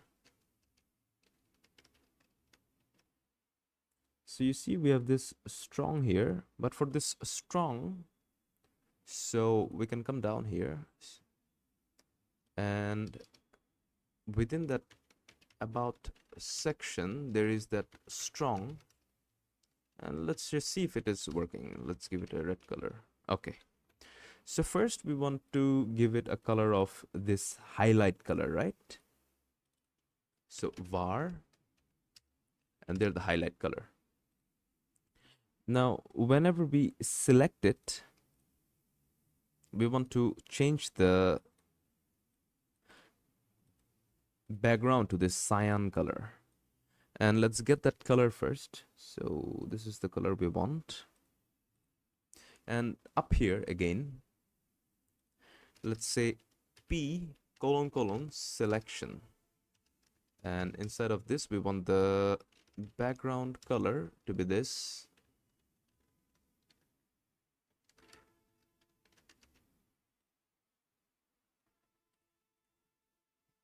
Okay, and the internal color, so the font color should change as well.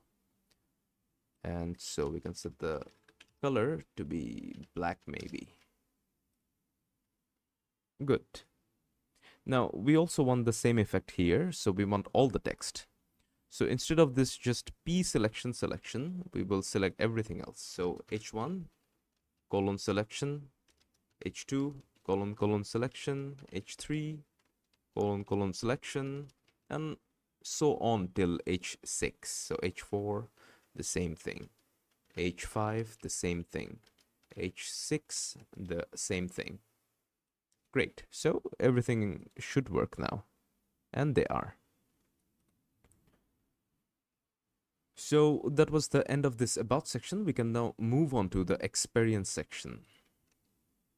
Now, before we move on to the experience section, if we look here, all the sections within this main, right? So the about, experience, and projects, all of them have some space from this header and underneath this footer, right?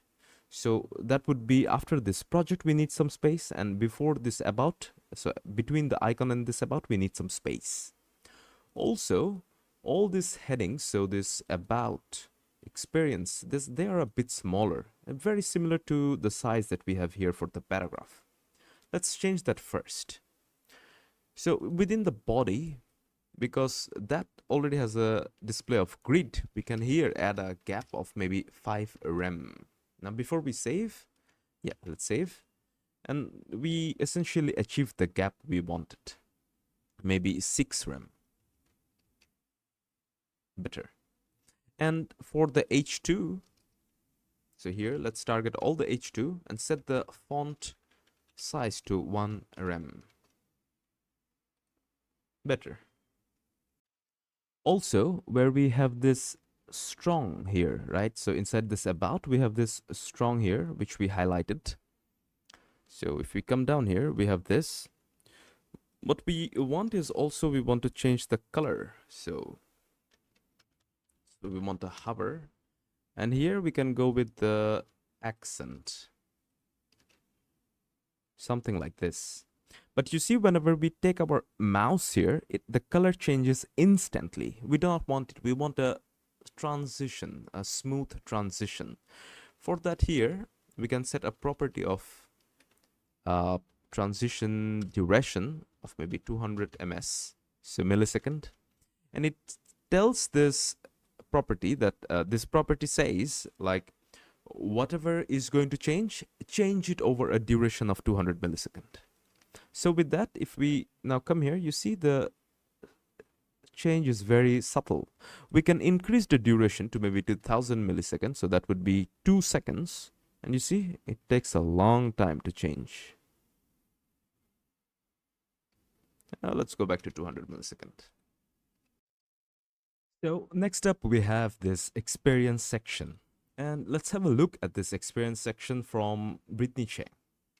Now, here within this experience section, all we have is this repeatable cards, right? So this thing here is repeated for everything that is going forward. So basically, if we have a look within this experience section, we have this card container, which has a display of flex and a direction of row. But then if we shrink it, you see everything becomes the row, so to say. But this parts here, so this heading, this paragraph, and this tags remains as a column. So let's go back to our index.html, and here let's shrink that section for about. And now let's focus on this section of experience section, right? So let's give it a class of expe experience underscore section. Great. So there we have this div first of all, where we say experience. And then we want this div as this entire card.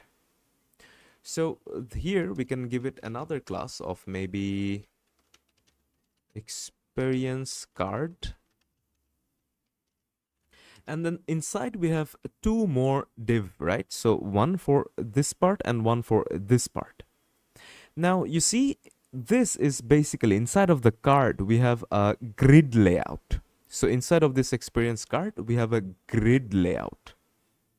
Because in the mobile first view, we have 1 column here, but whenever we increase, we then get 2 columns.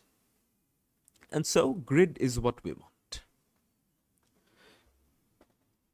So inside, let's create this first div and give it maybe a class of experience timeline,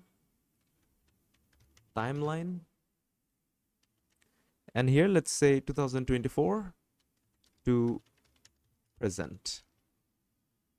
And I want to show you a trick by writing it as the smaller case, present, present.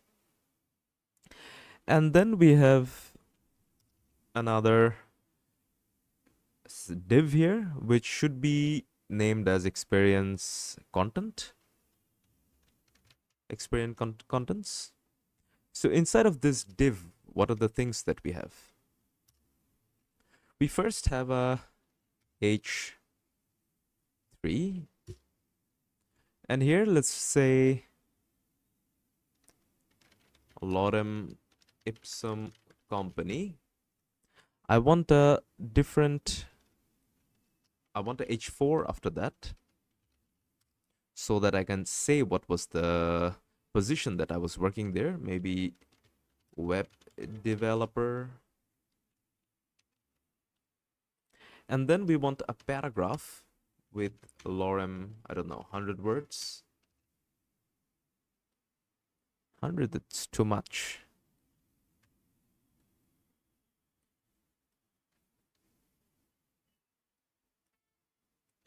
Let's stay with lorem 50. Yeah, let's go with that.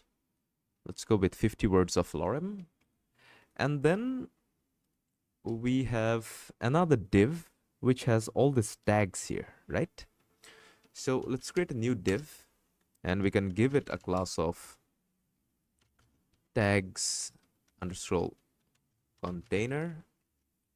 And then inside we can have separate divs for each of these tags. So for this, let's give it a class of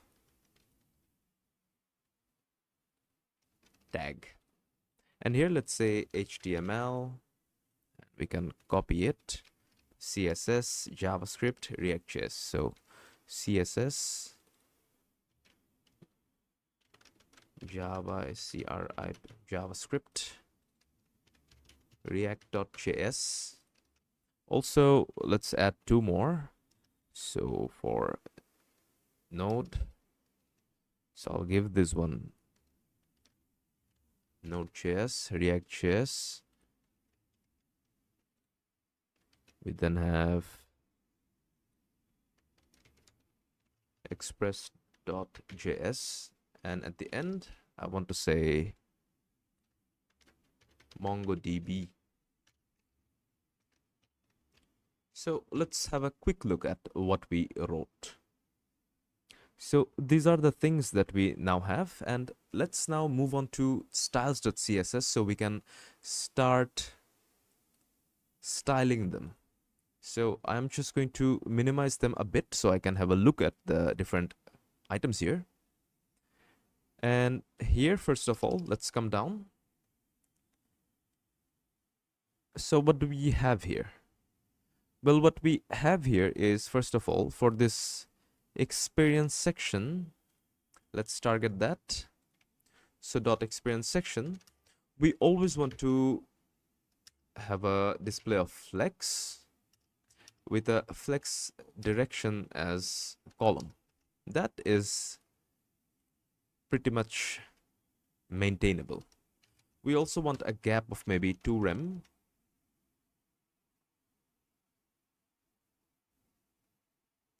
All right. We can now move on to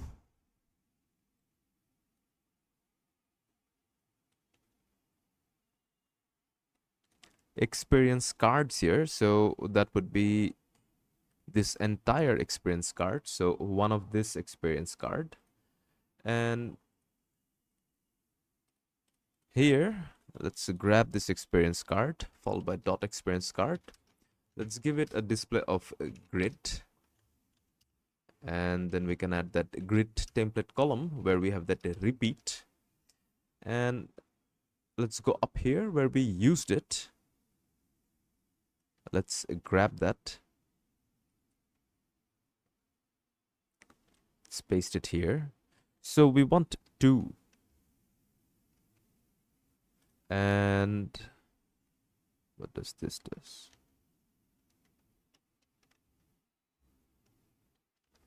0.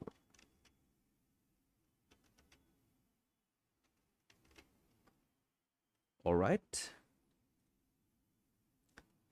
So after that, we can add maybe a few gap. So let's just stick to 1 for now. And let's use some gap of maybe 3 rem. See what we get. And let's go back to colors 2 here. So this really doesn't make any difference. Okay. So we have that lorem ipsum company, and we also have that here.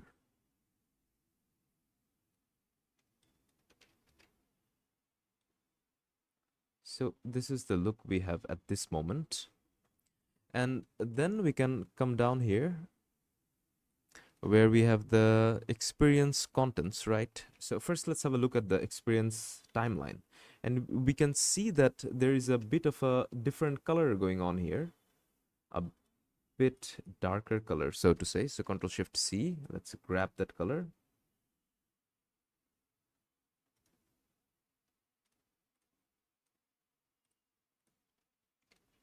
So where we? I'm just going to have it here like that. So for this experience card, we also have this experience timeline. Let's grab that. So basically after this card, so dot that experience timeline, and there we are using this H2. Oh, this should be inside of a H3, so to say. Good. So there we can target the H3 and now give that a color of this using the hash symbol. Okay. We see there isn't much of a gap now. The gap is very subtle. Maybe 0.5 rem. Yeah. Okay.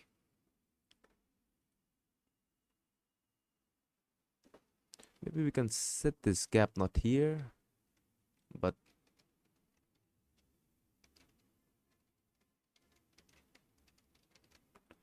okay. Let's now go inside this content, so experience content. And so dot experience content, and here let's again set the gap to this. But first we need to make sure that we have the display of display flex and flex direction to column so that this gap works. So when this gap starts to work, we can change this color. So for this lorem ipsum company, I think we can use that highlight text. So let's grab that and put it here. So class of light text, and you can see this already is popping up to that white. Also for this timeline, yeah, we want to decrease the font size to 0.9 rem. Better. Also, we want to change this web developer to be the same exact thing. And that was here for this H4. So experience content, and there the H4. So we can comma separate it by targeting that experience content, and there the H4. And of course, there should be a dot. Better. Now, let's look at this P element here. So for this P element, I don't see that much of a change, but maybe just a little smaller text. So we can go to the experience contents, and there the P element, so the paragraph element, and give that a font size of 0.9 rem. Better. And now let's start working on this tags here. Now to work with the tags, we have this tag container. So we can target that tag container. And there we want a display of flex. And then we want flex wrap of wrap. And the reason we're using wrap is because, for example, if we run out of space, you see this MongoDB automatically came to this line here. That is the reason we want those gap. And then we can set a gap of 0.25 rem for vertical axis and 0.5 rem for the horizontal axis. Now let's target the tags so that we can stylize them. So dot tag, and there we want to give it a background color of let's grab the background color from here. So Ctrl+C, and we can grab this background color of hash this. Okay, and the text colors then should be from that var where we have that accent color. And there we want to set the padding to, I don't know, 0.5 rem. Set the border radius to 0.5 rem.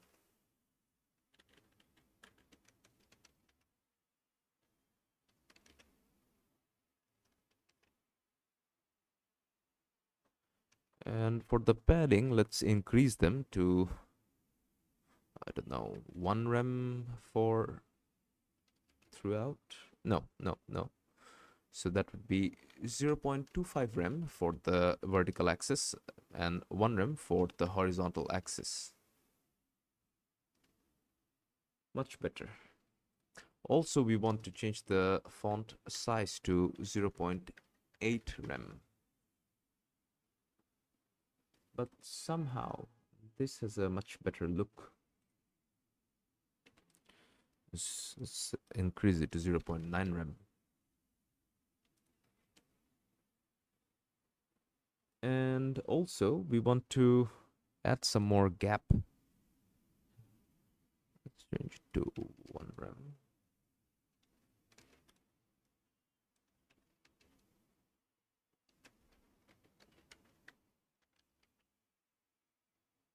Okay.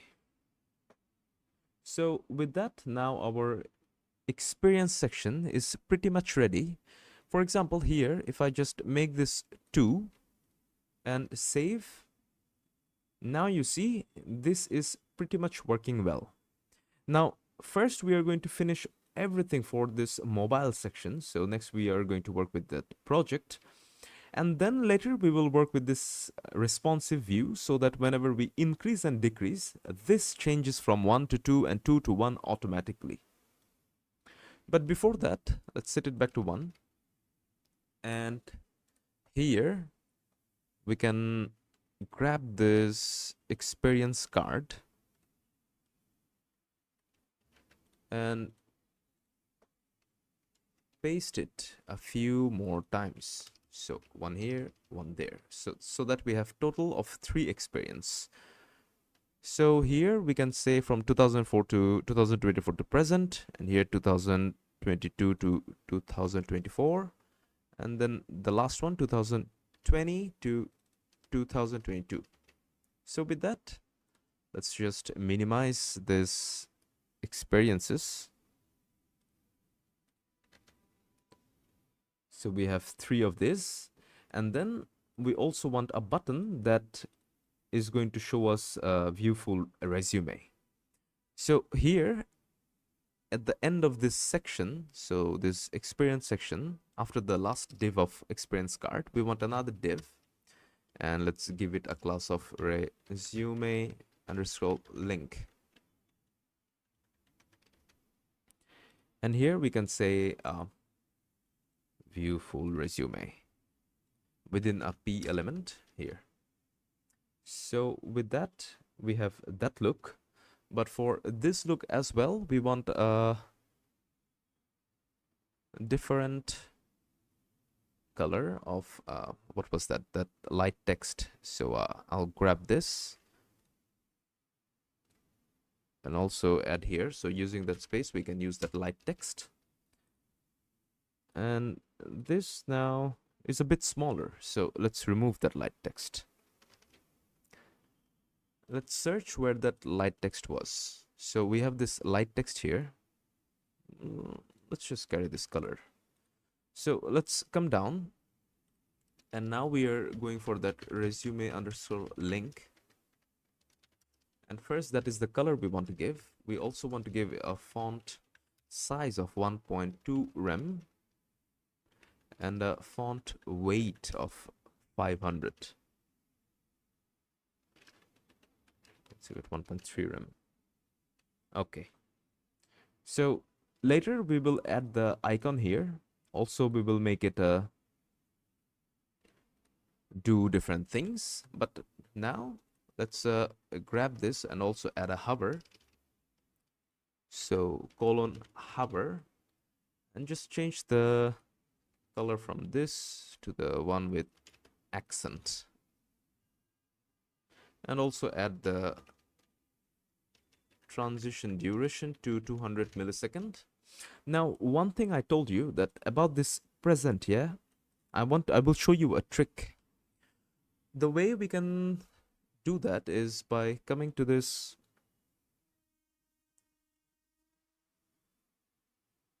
experience section, timeline, and what was this? So let's search for that first of all. So if we expand it, we have a H3 here. We have this H3 here, and here we want a text transform of uppercase. So even if we write lowercase letters, and then if we add this text transform to uppercase, that turns everything to uppercase, even if you mistakenly add some lowercase. So that was a neat trick. Great, let's now move on to the project section, which should be very similar with just image here. On a second look, we can see that this view full resume and there's all these titles here for this project, for this experience. They have a very similar look and they also behave the same way. They look the same when I do not hover over them, and they behave the same when I hover over them. So let's change that. Here, for maybe for one of this experience div, so it's one of this experience card, where we have this lorem ipsum company, this light text here. So let's change that from light text to being an anchor text. So it's right here. Let's give it anchor text, because they all behave the same. So anchor text. So shrink it down, increase this one, and change it from light text to anchor text. Shrink it down, increase this one, change it from light text to anchor text. Also for this resume, no need for this resume link. Let's change it to anchor text. And then again, whenever we start working with the projects and the title there, we will again give that the class of anchor text. So with that, let's go to styles.css and change this resume link to being the anchor text.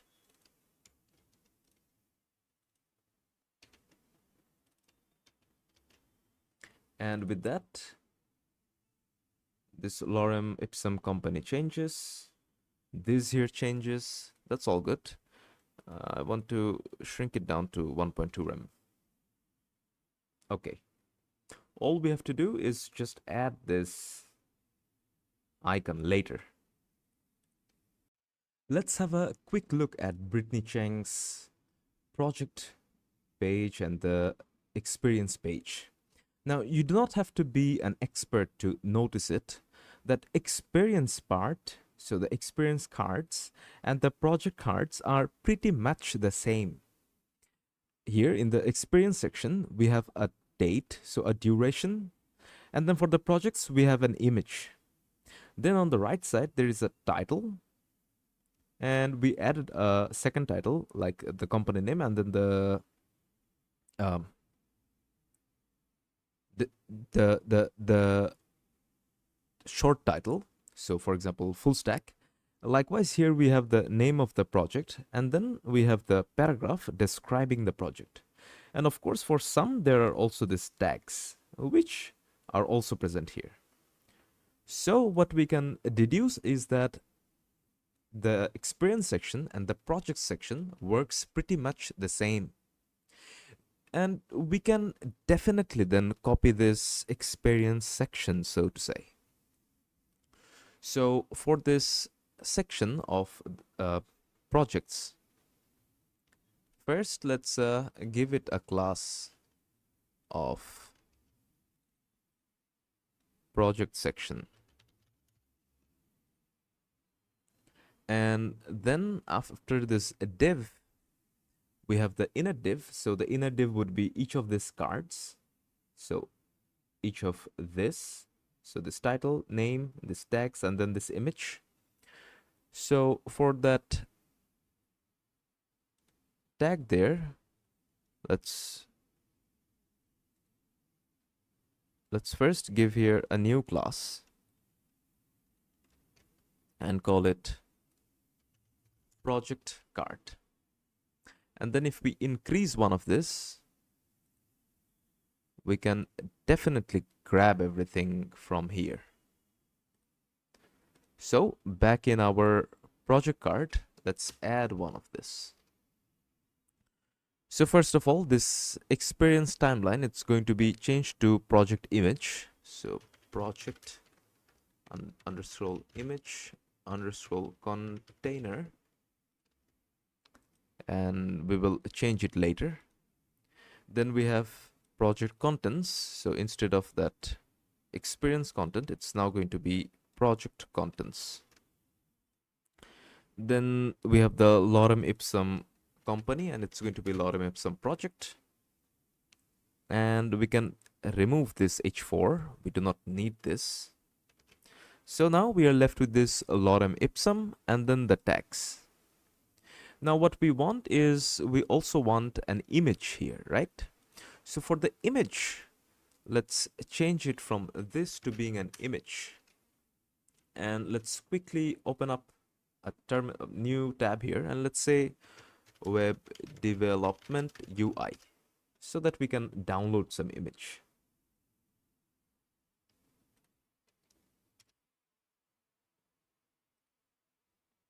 So let's open this in a new tab so that we can download it. So save image as, and let's go to downloads.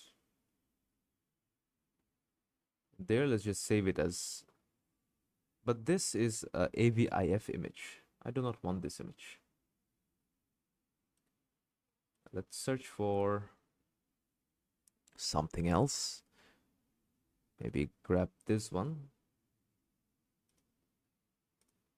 Why are all the images tiny and puny?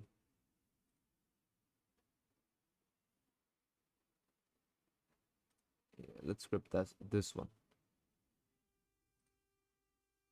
So here we can say open image in a new tab, and there save image as one,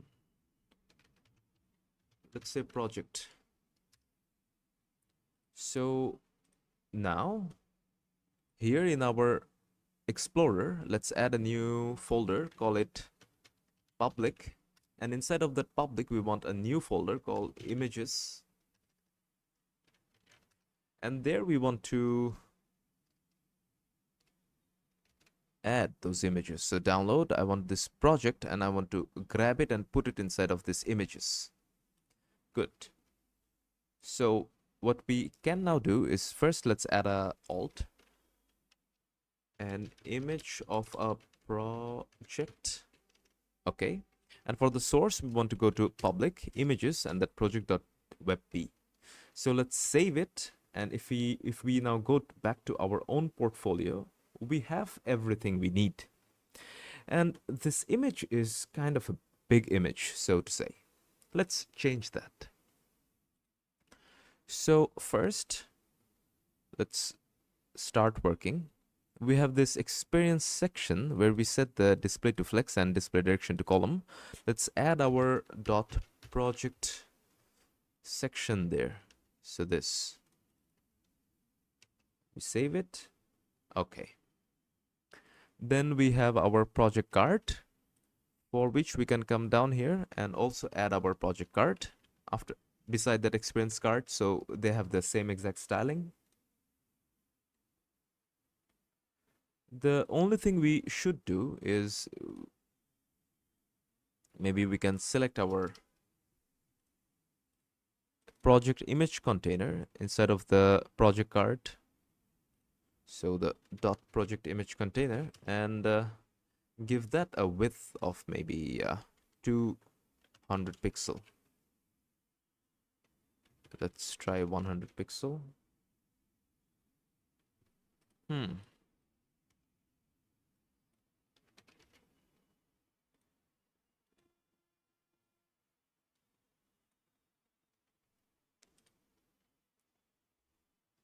Okay. So then we have the project contents. So for this project content, we also want to add it near this experience content. So dot project content. Anything else we missing? The project card, project image container, project content, and that is pretty much all. All we have to do is make sure that this image is now well aligned. Well, for that we can come up here where we have this experience card. Now let's move on with the image. So we have the dot project image container. Let's grab that project image container. And for this, we want to change a few different things. Let's give it a max width of 200 pixel. We can then set the overflow to hidden. Okay. We can also set the display as grid. If you remember, in the first lecture, we added the display grid so that we can use the place items property and set that to center. It doesn't add the end there. We can change the aspect ratio to 16:9. And let's now target the project image container and the image inside of that. And there we can say that the object fit to cover. Something is not right here. Object fit to cover. The width to 100% and the height to 100%. Okay. So with that, we are pretty much done. But the only thing that you notice here is that you see the image is underneath everything. And that is something very easy to achieve. Because we are in a grid layout here, we can simply change the order. So the image was on the top, we can change it to 2. And that worked for us. Also, is there anything else we want? Well, yes, let's remove the gap from here so that for the experience container, so dot experience container, we can set the gap to 0.5 rem. But when we are talking about this project container, dot project container, we want to set the gap from this to this. Or maybe that's too much, maybe 1. Okay, that will do. Now here, um, like this view full resume, we also have something similar, view full archive, which has a different style. So let's come back to this index.html, and we are not going to add that different style. It is something that you can replicate very easily. So all we're going to do is open up this experience section and grab this div with that anchor text, and we are going to add it here. So we can say view full project archive. So basically we can say this. And of course we are going to also replicate this project 2 more times. So one here, and again one here. Now as you complete more and more project, feel free to add those data here as you need to. So with that, we have a look like so at this moment. And we also added the footer already a long time ago. And it's time that we start working on the various quality of life improvements for this website. So the first quality of life improvement I want is here in Brittany Chang's portfolio. You see, whenever we scroll, this about sticks up here. You see? And then we scroll past that, this experience sticks up there. Then we scroll past that, the project sticks there. So it sticks as long as we are within the boundary of that place, it sticks. So let's work on that. Let's see how does that work. The idea is simple. We have about, we have experience, and we have projects. And inside each of these sections, if we increase, we have a div here. And you see, if we scroll here, we have a big box here with a text. So we can use this entire div. Let's give that div a class of sticky underscore header. And let's now copy this so we can use it for the next 2 sections as well. And paste it wherever appropriate. So with that, we are done inserting the class for 3 of the sections. Now we can go to styles.css. Let's come down and let's target the sticky header that we have. So dot sticky underscore header. And what we want is, first of all, we want to give it a position of sticky. That is what we want. We then want to say that it should stick from the top of 0. So now you see that the sticky headers are now sticking up there. And it changes for the next sticky thing. Great. We are already making good progress. We then want the sticky header, and there we want to add the pseudo selector of before. So there we want to set the content of this empty string. We want to set the position to absolute, not relative. We also want to set the inset to 0, and we want to set the background color to a hash color. Hash 101A31. So now we basically removed it and we replaced it with a fake HTML on top of it. Now it's time to change it. So let's get that sticky header and there the h2 and say that the position it's going to be relative, and then for the z index let's give it 2. And that is already looking good. Now here in the sticky header, let's give it a padding of 1 rem for top and bottom and 0 left and right.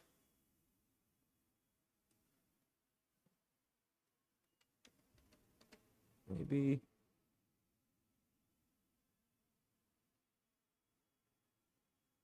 Oh, sorry. All right. Actually, for the background, we want the same color as the body. Also, we want to change the opacity to 0.8. And now if we scroll down, you see this is the effect we have. Now let's explain why we use this dot sticky header before and why we set this content. What is it all about? All right, so onwards to the next quality of life improvement. At this end, let's add a button here. So after this footer, let's add a button here. So we can go to font awesome icons and there search for up arrow. Free, and let's get this one. And let's copy it so we can paste it underneath this footer. So back in our web page, we can see we have this here. So what is it that we want when we click it? So what we want is onwards to the next quality of life improvements. Let's connect these buttons to their respective sections so that whenever we click onto one of this, we scroll down to wherever we need to scroll. So up here in the header, where we have the href for about, let's add hash about. And you know, internal linking is followed with a hash. Then we have hash experience experiences. And then we have hash projects. So let's now go to the main and let's start linking things together. So in the section of about, let's give it an ID of just this about without the hash. Then let's add one for the experiences and let's grab this experiences and put it here. Now we can also put one for the projects section and take this projects and paste it within the ID. What this now allows us to do is we can click about and we come to this about. We can click projects and come to this project. And well, you see, things are very instantaneous. Maybe we want a smooth scroll. To do that, let's go up here where we have the universal selector. After this, let's add the HTML, so the root tag, right? And here, let's search for scroll behavior and say smooth. So with that, now when we click about, we do a very nice scroll. And you can already imagine you can add icons here and icons up here and then tag that to some ID below. And that would scroll from top to bottom or bottom to top. Experiment and try to make it your own. Now, before we move on, let's also add some icons here. So GitHub, let's add some random icons. Font awesome icons. Search for GitHub.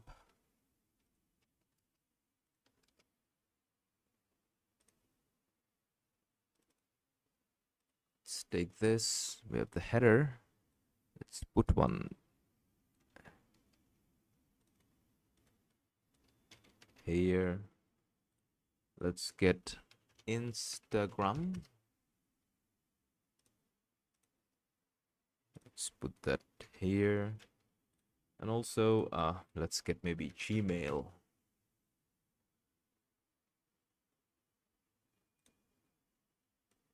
GitHub, Instagram,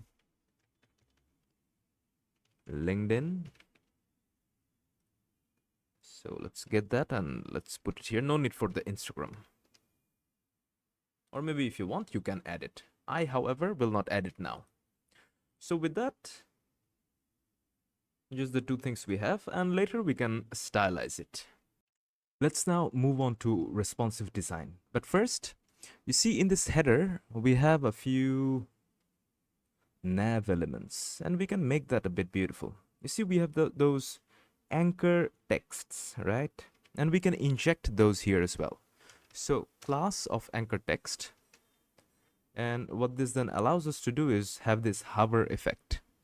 And we can, of course, copy it and paste it here, or you can create different class for it to look a bit differently. All right, so with that done, let's now move on to the responsive design. The idea is whenever we cross 640 pixel, we want this to go to the other side. To do that, let's add that at media, and there let's say min width at 640 pixel. So whenever this happens, what we want is, first of all, come up here where we had the grid logic. Oh, we had the grid logic here. So let's grab this. So whenever we hit 640 pixel, so whenever we cross it, we want to make 4 columns. So now if I increase it, you see we have 1 column, 2 column, 3 column, and 4 column. Now we can tell this second column to span throughout the next column, and that is simple. We can simply target the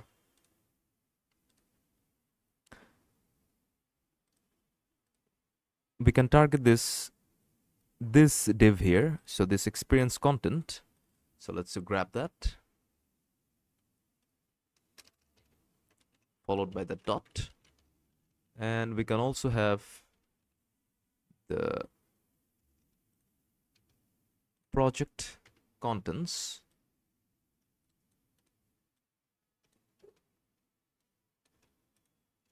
and there we can say that the grid column you guys should occupy would be a span of 3 by span of 3. So just doing this allows us to, for this second column to occupy all the later 3 columns.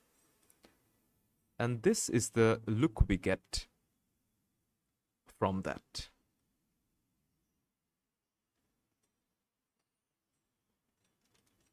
Now also you will see that in Britney's portfolio here, these nav elements are hidden. So let's first do that. And the idea is whenever we dodge past some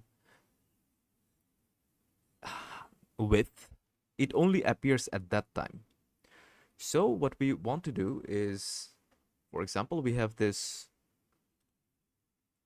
header and this nav. So we can target it right here where we have this header. We can target the header and the nav inside that, and we can set the display to be hidden there.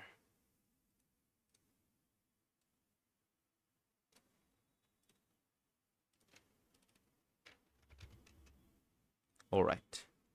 But whenever we cross a threshold, for example, we can set another at media and not a screen, but we say min width. Whenever the min width is above 720 pixel, we want to make the display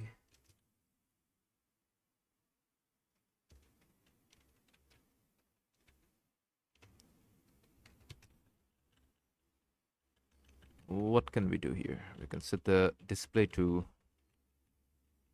flex, for example.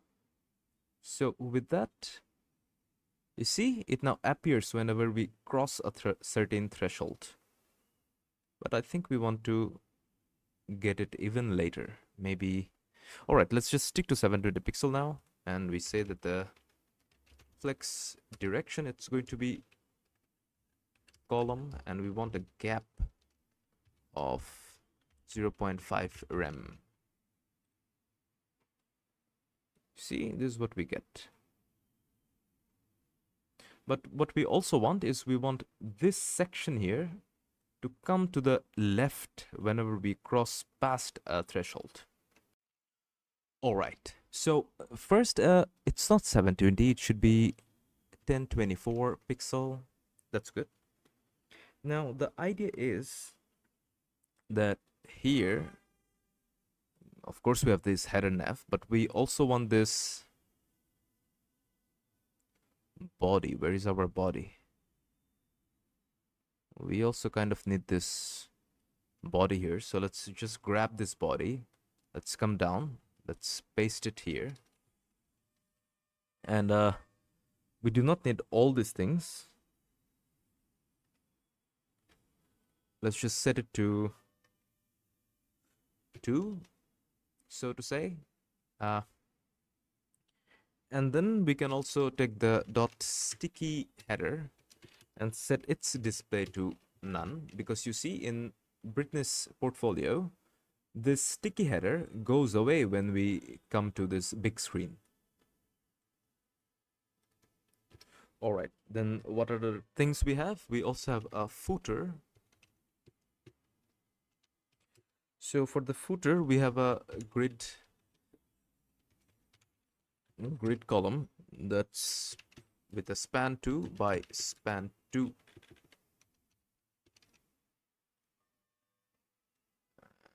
This is basically the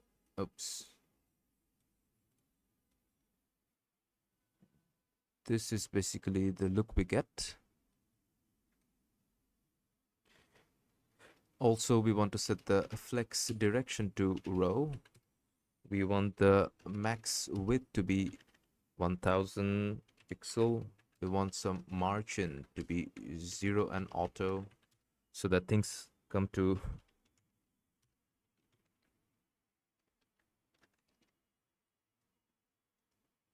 make a bit of a sense, like so. So it is at the exact center. Now at the maximum width, we see we take all the available space. Let's change that. So first, let's set the max width to 1024 pixel and save it. And this is what we get.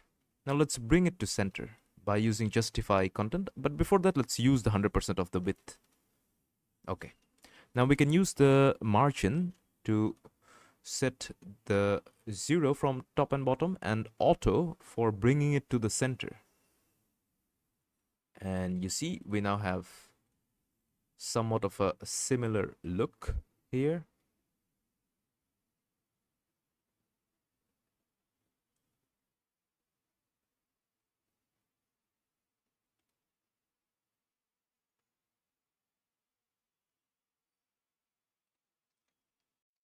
Okay, so let's work with this header. We want it to stick here so that it doesn't scroll, and we also want to increase the spacing.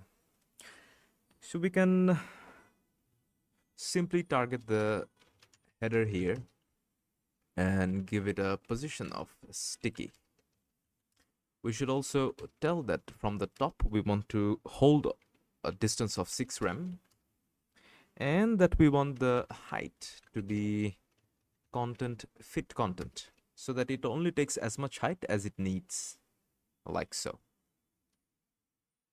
Now for this inner items, we can then target this header nav and set the gap to be 4 rem and set the margin from top and bottom to be 4 rem and 0 on the horizontal axis. So with that, we have a look like this. But I think we should decrease it to 2 rem. Better. Now to wrap up this lecture, let's just make it a bit more engaging, because now you see things are a bit squished. So first, in this body, let's set the max width to be 1200. That is already looking way better. Let's now work inside. So after this body, let's target the header and the main and set the width to be 100%. Okay. Now instead of the header, let's also set the max width. So the max width to be 400 pixel. And let's also introduce the main selector here and say that the margin left, we only want it to be auto. And the max width here, I would like it to be 800 pixels. So with that, we now have a bit of a look going on here, which looks much better. And with that, we conclude this lecture here. Feel free to modify the code as you need to and make this project truly your own.